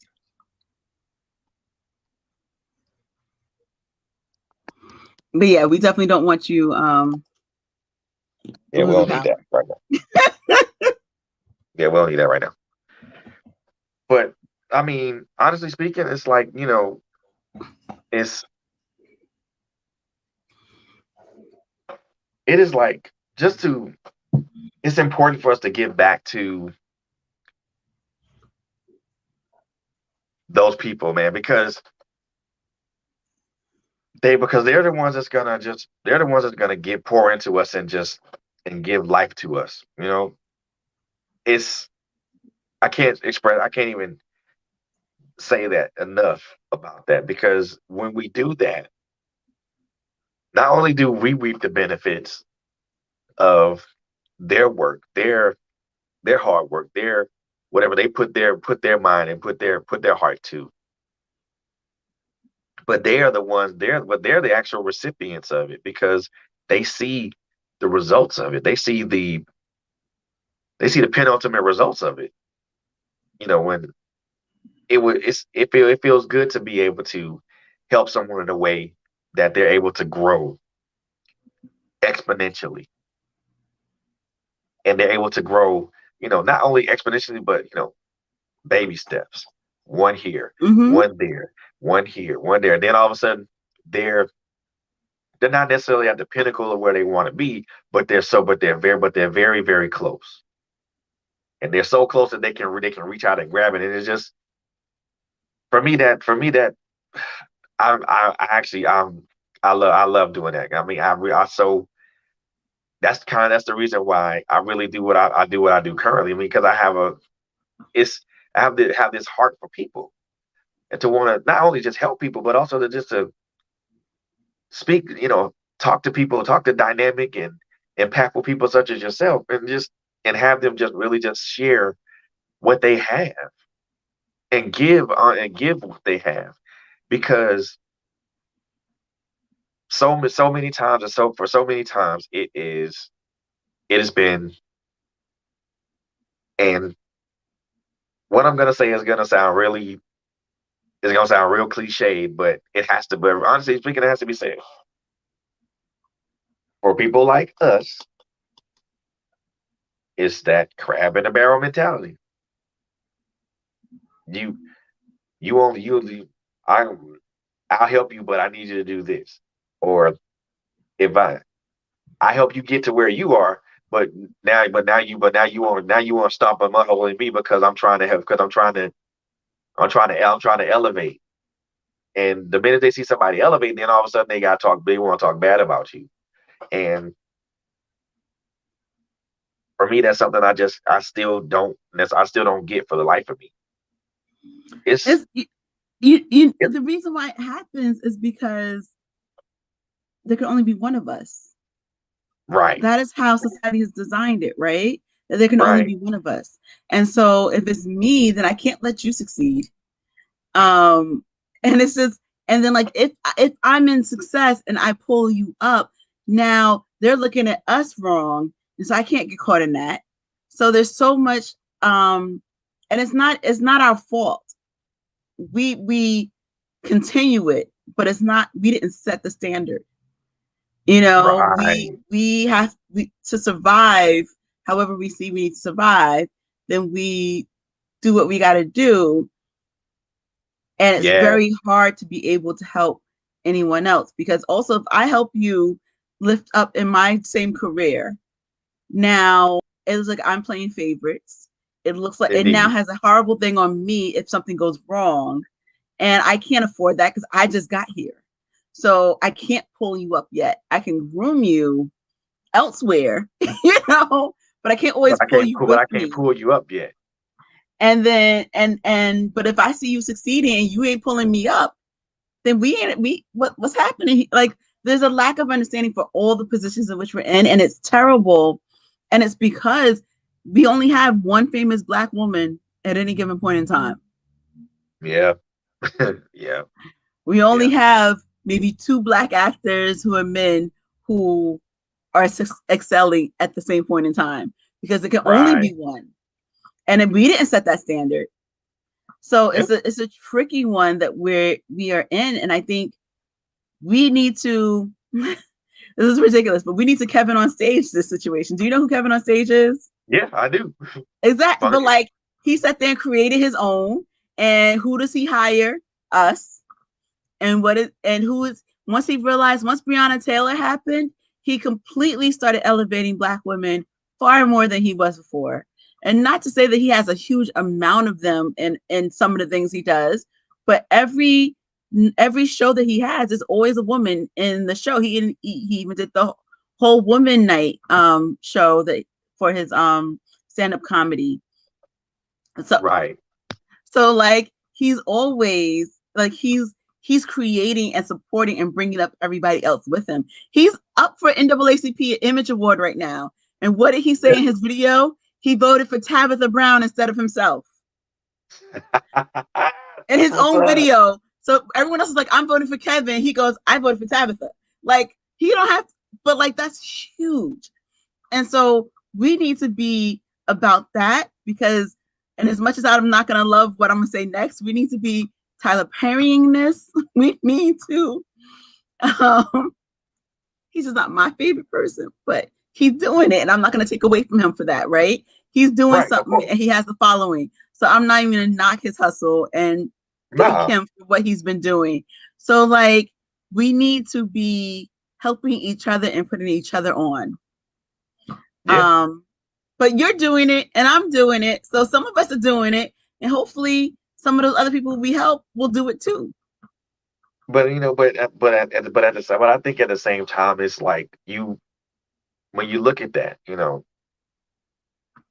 for someone like me who, you know, someone like you who's a writer, who's a poet, who's literally performed all over New York and also internationally, you know, first and foremost, there's major kudos to give for that because I would kill to go to Scotland. I was on vacation. I just did a lot of research and asked the right questions. But that's how that happened. I would kill to go to Scotland. However, you know, when for me, because for me to have this platform, this podcast, this radio station, and to also be aligned with the people that I have currently with me, and I don't say people are under me. I say people are with me or aligned with me because I say that to be not only to just be inclusive, but to acknowledge them as equals. They're to my left and to my right. They're to my front and to my back. They're to my front and to my back. These people walk hand in hand, side by side with me. Sometimes they walk in front of me. Sometimes they walk behind me. And most times they walk beside me. So and I think a lot of us, not all of us, don't look at it from an equal alignment standpoint. You know, when I started this, I didn't want to have people under me. I wanted to have people to my left and to my right. And sometimes if I'm in a bad spot, in my front to my back, because there are times where I'm not going to be at my best, and there's going to be times where they're not going to be at their best. So those positions change. Mm-hmm. Sometimes I come to the front. Sometimes I come to the side. Sometimes I go to the back. And I think that sometimes we look, and like I say, some of us, not all of us, we look at it as I call it an over-under mindset. Mm-hmm. Not an alignment mindset, you know. Well, sorry. Because I've had people say, well, I got this many people up under me. Well, what the hell are they doing for you? That you still got them under you?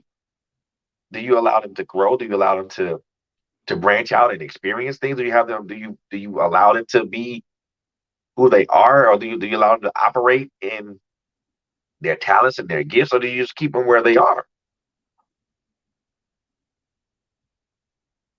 No, I think we're following a tradition that's not even ours to follow, and not us, but others are following that.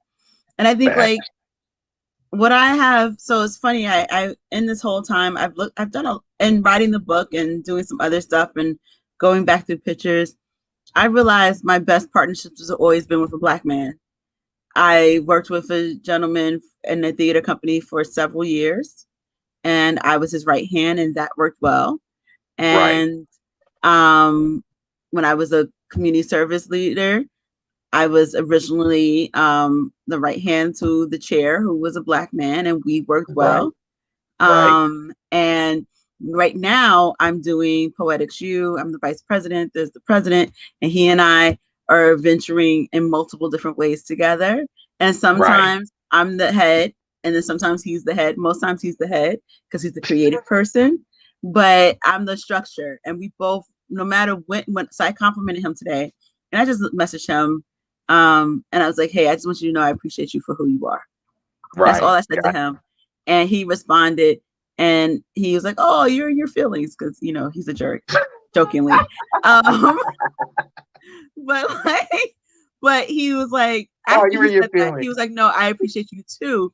And we work, what we know about each other is that we work well together. And so, like, I'm just gonna pull this up in my hand again. This book could not happen. This cover could not happen without two Tonys in my life. Hang on.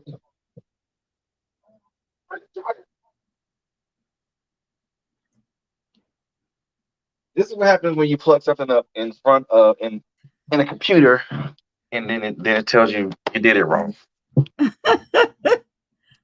Are you? I so love technology right now. I really do. It has been doing a great job for us today. Ugh, But that so it there's had. there's Ugh. two Tonys that made this cover happen, right? So Right. this art is by an artist called Antonio Clark. And I met this brother at the debate group that I've been part of maybe 3 years ago. And when I saw him drawing everybody at the table, I immediately was like, he's going to do my next cover. Because I knew I Got couldn't, you. this is the first cover I couldn't do on my own. So I was like, he's going to do my cover because he was doing what I knew he could do. And we talked Hmm. about it in this visions, what he came up with this centerpiece. And then I partnered with Tony Two Eyes, which is the guy who founded Poetics U. He's the brains behind Two Eye Publishing, and he and I do a open mic on through Poetics U. It's a two-part open mic. One person reads people's work. When she's done, he and I come on and do the open mic on Instagram once a month. And Got then it. now we have some other plans that we plan on working together in, because what he popcorns ideas, and I'm like, great, here's how it works. And he saw this book cover. He was like, well, where's the name going? And I was like, I don't know. I figure it out when I get there. He's like, all right. And he gives me this image and goes, here's the name. This is what we're doing with the name. I was like, oh, that's really cool. He's like, what do you do with the rest of the cover? I was like, I'm just gonna do the standard KDP background and be fine. He was like, no, we're not doing that. And so he's like, because he's a visual artist as well by trade, was like, okay, we're gonna do some stuff. He got it in his hands and made this gorgeous cover and corrected for things I was doing wrong on my other covers that I didn't realize. But like he was like, we're gonna put your logo here. He made it look like a book that I would have never been able to on my own. And for anyone else, he would have like charged for that, right? Like as he does his work, as he produces other people's books, that is not something that's free, but because I pour so much into him, we're essentially bartering our skills. He needed me Right. to edit somebody else's book a few days ago. I was like, cool, I'll stop what I got to do. Give me the book, I read it, because that's how those things work. If we play to each other's strengths, that's what we need to do as a community, generally speaking. I thankfully have not had financial issues per se since COVID happened, because one, some of my bills went down, but two, I also was thankfully in an industry that didn't get hit in a way that would make me lose my job for the moment, right? Right. Even though I was the most precarious person on my team, none of us lost our jobs. So knowing that this artist, that Antonio is the artist, and that's how he makes his money, is actually touring and drawing people, then why would I not contract him to do that cover? I have the means, he has the skill. And then here's the thing, like I said to him, oh, it's great. And he goes, yeah, it's now yours. Don't worry about it, whatever. So you're just gonna put my name in the little back or whatever. But every chance I get, I'm saying Antonio Clark, so that he's now an artist that about, that people can go get to find out, commission, whatever. And Yeah. I say Tony Two Eyes because if you need to publish your book and you don't want to do it yourself, and you need a publisher, he wanted him out there who can do it. And he makes good products because I've worked with him on said products. Or, so like, but we have to, and none of their wins are my loss. you Right. know, and my wins are not at their loss. Because now I'm going to talk about Tony. I'm going to talk about the other Tony, and we all going to be like, "Oh, we doing these things." And you remember when you asked about other people to come, what was the first thing I said? Tony to us. There you go. There you So, go. and then like there's all these like, and when people like that, you cross pollinate, and we all succeed when I can give you talent and you can give people a platform. Then we're all working our networks and we're helping amplify each other as we all proceed forward. And I think we're doing it, and I think the more we do it and the more we connect with people who are doing it, the better the whole dynamic will get, because we get to control how we Yeah. work. Yeah. And when we have a Yeah. team, like Tony has made me do things with this book that I would have never thought to do. And I'm terrified, and I'm seriously going through every other day, like, why am I doing this? Can I do this? Like, there's a whole lot of negative self-talk I got to talk myself out of. But Right. because he's speaking life into me, I can now excel, and then I can go and speak life into somebody else Right. when I see them going through what I just went through, you know? And so we Indeed. get to, we can all win. We can all win. We just have It's to know enough, that. We have to help each other man. to get Look, it's enough food on. It's enough food at the table that everybody can sit down and eat. there. Mm-hmm. You just got to find your place at the table and just grab your knife and your fork. But the funny thing about it is that too many of us and and way too many content, and this is just speaking on the context of as a whole, not separately. Too many of us tend to overload our plate, and yeah, it look good to your eyes, but you can't eat all that because your stomach ain't gonna be able to handle all that. And we overload our plate with so many things, and we lose sight of what's important, what's truly important, and that is to help elevate people. I mean, the To help. biggest thing that I heard a couple of weeks ago when I was in one of these workshops that were happening, I think the Bronx Council of the Arts, or the Bronx, I think it was the Bronx Council of the Arts, was doing a thing. And one of the things we were exploring was our legacy, but not our legacy so much as who are our descendants. And our descendants not necessarily being just the ones in which we birth and help genetically Right. pass on to this world, but our descendants being who comes behind us, who are influenced by us, who Right. do we plant seeds into. So it's our mentees, it's the people who we give space to, it's the one that Hmm. we spoke life into, it's the one that we encouraged and said, your pen is mighty, go keep writing. Like that that's who our real people are. Because when I can say that these people said something to me, that I'm now one of their descendants, you Right. know. And so we all carry on and pass that on, and we'll get there. I'm I'm not the most positive person, but I'm positive that we will get there. Right. And I get it. I mean, because when you to be in, especially to navigate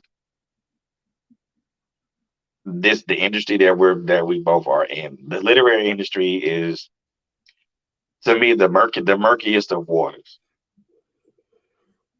And in order to navigate that, you not only are you gonna need a flashlight, but you may need a compass, and you may need some other navigational guides, because Lord knows you get lost along the way. And you can be lost amongst the people that have come before you, and all the things that are the saturation of genre. Yeah. I, but for me, I'm the one thing that I like, that I've heard, and I like this. You know, I think Marshawn Lynch said it in an interview with somebody. You know, and I take what he said, this part, what he said to heart, is, and I believe this. For me now, my whole life is just to look out for people and elevate them and just allow them to shine. That's it. I mean, that's it. The two people that I have with me, you know, I let them I let them do. They have complete autonomy. So I let them shine in the lane that they're good in. Mm. I don't jump in it. I don't interfere in it. I don't I don't even cross it. If I have input about something, then I'll say my input. They take it, add to it, or they can put it on the shelf and wait till they use it again. Wait till the time to use it. But I think even with trying to elevate people, there is that intrinsic issue of looking for ways to elevate oneself as well. Because in the process of you helping people up all the time, helping them get to a ladder, helping them push them up the ladder, helping them get over the ledge, you know, as they get over the ledge, you want them to put their hand down and reach out to you and grab you and pull you up as well. And sometimes I think when people are elevators that help people come up, they usually get lost in the sauce because they're still stuck at the bottom of the bear pit. And I just helped you. That person just helped them out of a bear pit. But now it's time for the helping hand, and sometimes it just doesn't come along. And I know for me, it used to bother me at one point, but now it's just like, yeah, that's what it is. I can claw my own ass out this bear pit if I have to. And that's the thing, like we definitely have to help others. We need to take care of ourselves too. But we Yes, also we don't have to change how we move just because someone else didn't move like us. exactly. We get to choose. So like I was part of Momentum Education, and it wasn't my story to tell. Someone else mentioned it in their testimony during the time we were there. But they had Right. mentioned like their mom and some abusive family member. And the mom's Hmm. response to how they dealt with that family member was, I get to choose love. They may steal from me because they're on drugs or whatever, but I get to choose to love them. And that's my Exactly. choice. And so we Exactly. get to choose how we move. And so, you know what? That person didn't appreciate it. That's cool. We know what we did for them. We keep on moving. We help the next person because somebody may, and even if they don't, it doesn't matter. We get to be the person who fundamentally was helping everyone else out. And hopefully we can help ourselves out of it because we should be able to do that too. And we need to take Exactly. care of ourselves that way. But it doesn't mean that as I pivot, that like when I was as Tony has me doing all this book promotional stuff, that I'm still like, oh, I gotta, I'm on a whole lot of that. But I reached out to a friend and I never asked her. I reached out to her because she did have the quote, she did meet the quota of what Tony told me to reach out to people, right? But what I asked her was, are you still promoting your book? And if you are, can I like put pictures of your book and my book together as we Hmm. promote it? Because I do think they would be complementary. She decided not to do that and then offered to still promote my book for me. I never asked her, but because I've always been for years, when are you writing the next book? When are you writing the next book? When are you writing the next book? And what we talked about was the typos and the things that were in her book, which is why she doesn't necessarily want to promote it the way she wants to. But I was like, Hmm. look, when you're ready to write the next book, I got you. Let me know how I can help you. Any resource I have, I'm there for you. Because I've been saying Gotcha. that for years. And I Hmm. never even had to ask her to help me here. Because what I was asking was, can I help us both shine? Because I think what's in Right. your book and what's in mine go well together. But I don't want to promote your book if you don't want me promoting your book. And Ah. so Yeah. that's Yeah. how Yeah. that conversation happened. And she's offering to help me. But I said to her very clearly, I was like, thank you for that. I will take you up on that offer. Simultaneously, like I said, I got you. So this offer wasn't just contingent on you helping me. It was always me also offering to help you. Exactly. And I think we get to choose and be who we want to be when it comes to that. We get to decide who we choose to elevate. We get to decide how we help people. We can always choose love. even when All the time. other people don't choose it. It shows our character. All the time. All the time. And that's, I mean, for me, and that's no truer statement that's been told, especially with that, regardless of the circumstances, you always have to choose the love of people and the love of your people and the love of human beings over jealousy, envy, and all this other stuff. You know, it speaks so much to one's character when they do that. And a funny thing that I think that in the 30 years that I've been an adult, I'm not 30, but 30 plus 18, but you get it. The years you've been an adult, not necessarily the years that you were a kid. I got you. I'm with Yeah. you. And I've always looked at,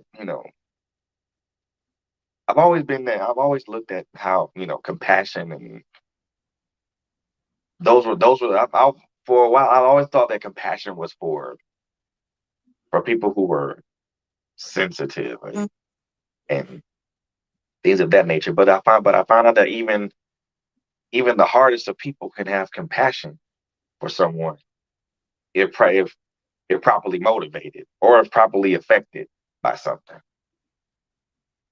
And it just really just comes back to what you said, what you mentioned earlier, is that we all have to come together and just be that cohesive unit for, to make sure that everybody just elevates themselves, regardless of the level of elevation. You know, for me, it's all about I'm gonna congratulate you, even if you're 50 levels above me. I'm still gonna congratulate you. I'm still gonna celebrate you. I'm still gonna share your post on Facebook. I'm still gonna share your post on Instagram if you got an Instagram account. I'm still gonna say kudos, proud of you, keep it going, all those things.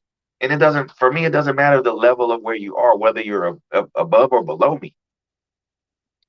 That's just how for me, that's how I've developed, and that's how I'm slowly but surely begin to be hardwired. Celebrate people above you, celebrate people below you, celebrate people to the left of you, celebrate people to the right of you, celebrate people in front of you, celebrate people behind you. Because the funny part about it is, and this is something I found out, this is something I learned not even 2 years ago. Everyone's going a different journey, but unfortunately, but the destination is still the same. We all trying to get to the same damn place. We're just taking a different route to get to it. Mm-hmm. We And I all want mean, to be successful. so as you was talking about the celebrating, I used to do the Avon Walk, and the Avon Walk doesn't exist anymore, unfortunately. But it was a 39-mile charity walk over 2 days. I Right. never did the 39 miles. I only did the 26, but I did the 13 and 13 over the 2 days. The first Gotcha. night, the first day is you sleep over on, if you were in New York, you sleep on Randall's Island. And you would however you would get to the island, whether you stopped at 13 and got a bus over, or you walked the 26 to get to the island. Gotcha. Whichever way you got there, there were always people cheering you on when you arrived. And at some point, I couldn't do the walk. I ended up switching over to crew. I essentially switched back and forth between crew and walker, depending for the years that I was part of the Avon Walk. Right. But there was one year I walked, and then I put my robe on and stood by the entry and started cheering people on. And I got known for cheering. That's what I was known for. When people saw me the next years, they were like, "You're the one who was cheering." But I was stand there cheering almost until the last person came in. The last person always came in after 7. It's time to eat. I wasn't going to be there at that point. But I would have walked 13 miles, be in so much pain, not even change my clothes, but just got my robe and my pink robe and standing there cheering them on, because it meant so much to me. And I knew what it meant. My first walk, I tried to get people to be there for me, but no one understood what that walk was. And I didn't understand what the walk was. I didn't understand how it would be. And Right. maybe it wasn't my first walk, it was my second walk, because I didn't complete my first walk. Right. I was in grad school, so I couldn't do the first full walk. But when I came to that finish line, people kept pushing me along the way. I sat there and I was stopped. My cousin abandoned me a long time ago. Some other people abandoned me beforehand. But Oh, these other women picked me up and started like, you walking, you still going, right? You're not quitting, you still coming. So I kept going. I lost a toenail because of it, but I kept going. And then they kept going and they left me at some point. I lost them and I was left alone. And I did the last maybe 2 miles by myself. So I'm coming into my 24th, 26th mile. I'm walking. I'm in so much pain. I am so tired. I am alone. And all I could do was cry as I'm walking through. And this one woman who was part of the biker gang, because it was a biker group of people who were there to cheer on. They were like the traffic control people. So she right. was there, didn't know anything, didn't know me from anybody, turned around and said, "You're awesome." And Wow. I said to her, like, and I think I'm telling the story out of order because she probably did on my first walk, but then I saw her again and I told her about it. But like the people who were along the path who were cheering are the only reason why I made it through that walk, because no one was there for me when I got there. My dad, I think maybe my dad was picking me up. Sometimes I took a cab. I would leave different ways, but usually it was me. Eventually, I think I did get my dad to start picking me up because I couldn't function by the time the weekend By was the time you got over. finished. But like, there was no one there at the finish line holding a sign for me. No one was cheering me on after this amazing thing I just did, but I was crying. And so I understood what it meant to have someone at the finish line waiting for you. I don't know these people from nobody, but I was there cheering them on, loudly screaming, ringing, even though I just finished it myself and I'm tired, because we have to be there to cheer on each other. And it doesn't Mm-hmm. matter who came first, who came last. And so all of us make it. We need to be there cheering each other on. Yeah, man. I tell you, that's them. Those are facts. Those are hard. Those are hardcore facts because until we all get to cross that finish line, if I get across the finish line, hey, let me go back the same route that I went to. Let me start cheering people on until they get to where they gotta go. Just You grab your know, robe, stand at that end, cheer them on, they and let them exactly, high exactly. five, scream, cheer, Yep, high celebrate, five, help them. man. Give hugs, everything. You know what I'm I saying? mean, You made it. Congratulations. there was one year this woman was bigger than me. I was not this big back then. Um, I'm not that much bigger than I was, but I was smaller. But there's this woman who was bigger than me, and she was struggling. I'm slow. I'm not slow just because I hurt. I'm slow because I'm a stroller. I'm gonna get there eventually. Just give me my time, you know. Exactly. And but this woman was so slow that I saw her and I was like, "You need help." And so I walked with her the rest of the walk that we did, like 13 miles or wherever we were going. I slowed my pace even more to match her, because the fact that she was going slowly and the fact that she was alone meant that she needed somebody to be there with her to cheer her forward. So, and like, we're still Facebook friends all these years later because of that, like me stopping and going, "Okay, I see you, sis. You look like you're struggling. Let's go through together. We got this. We gonna make it." And so Indeed. we have to, we change our pace, we go backwards and help, we stand at the finish line cheering, we hand out the bottles as they move. We have to be there to like support each other as we proceed. Otherwise, what's the point of me getting there by myself if we ain't gonna party at the end? Exactly. Because I damn sure want my bottle of champagne at the end. I can't drink a whole bottle, so you're gonna need to have a cup too, and we're gonna just pour this out and have some good time together. I could drink a whole bottle, but that's a whole different conversation. Not champagne. We can do that. We can most definitely do that. I'm down for that. I'm down for that. But we But yo, definitely get there together. But yes, sorry. oh yeah, most definitely. But yo, I want to give you this particular time, this opportunity because I know we've had this enlightening and this most definitely spirited conversation. But I want to give you this opportunity to let everybody know, our listeners, and people that are watching. I want to let everybody know, to let them know who you are, where they can find you on social media, and also where they can find your wonderful poetry. Thank you. So I'm Dara Kalima, aka the Community Poet. If you follow the hashtag The Community Poet, you will find me. You can look up Callie's Camera, which is KALISKAMER on IG. You can do Callie's Corner, which is the KALISKORNER on Twitter. I'm other places too, but they don't really matter. But you can find me on Facebook. Just look for Dara Kalima. And my website is darakalima.com. So you can go there and find my blog that we've talked about. You can find some poems from, so each book has a separate section of where their poems sort of lie and give you a sample of what's in there. There's videos of me performing when outside wasn't broken. There's some videos of inside as well. So you can engage on that site. You can engage with me through that site. Just message me there. I will get back to you.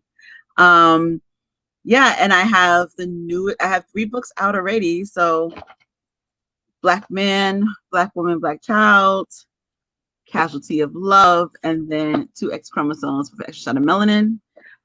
But the newest baby, the one we talked about most of this time, is Still Laughing. And what's really, and it's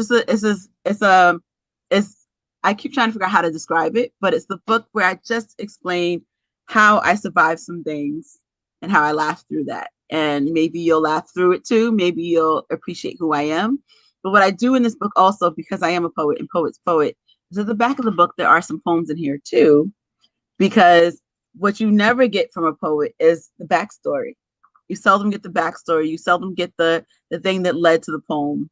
And so there's some poems that are referenced in the book as I tell the story, or there's some poems that are built around the same concept that the story is telling.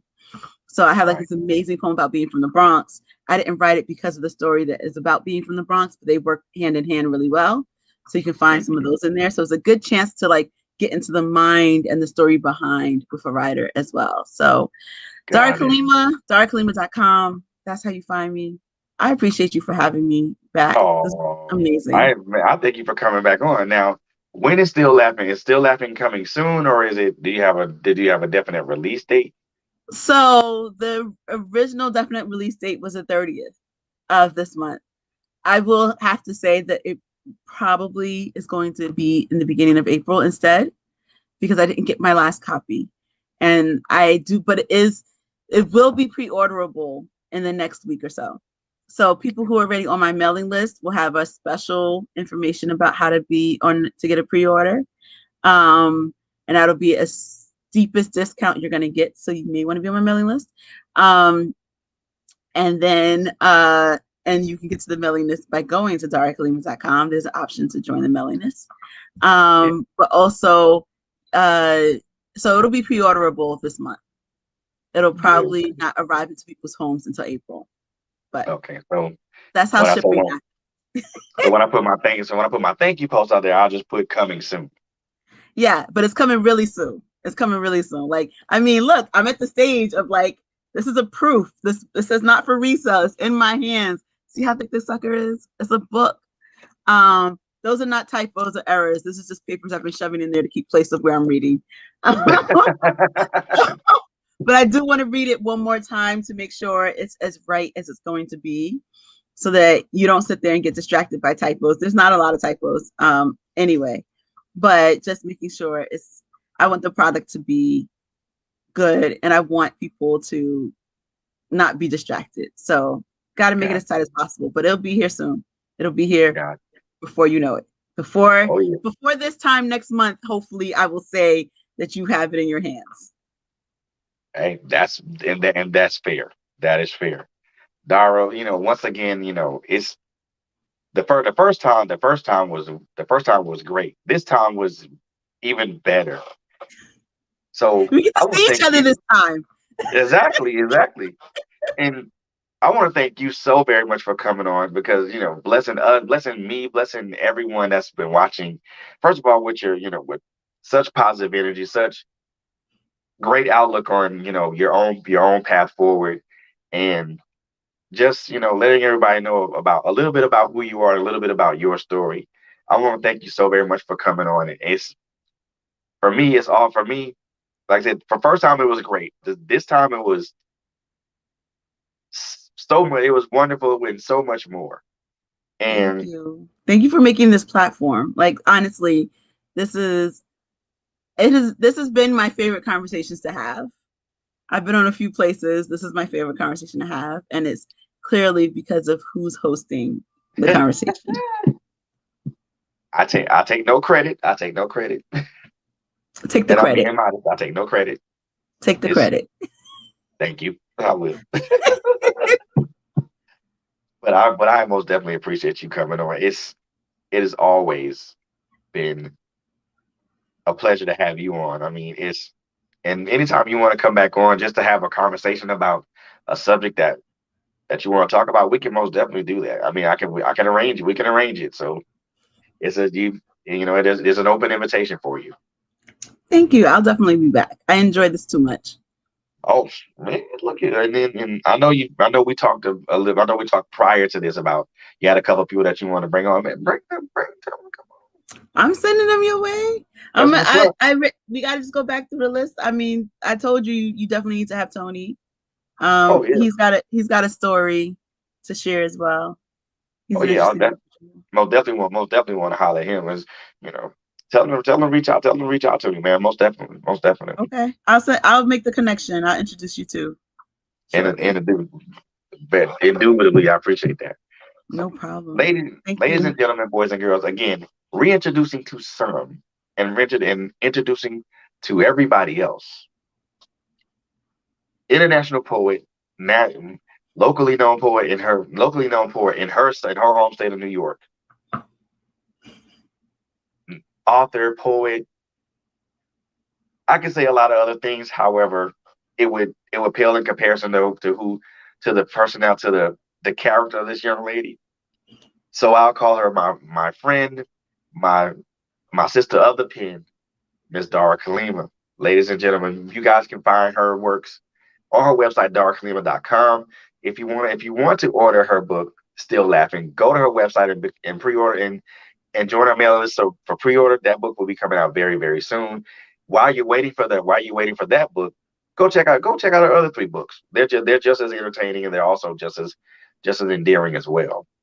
And also check out her blogs on her website. Again, those are more than just endearing and entertaining.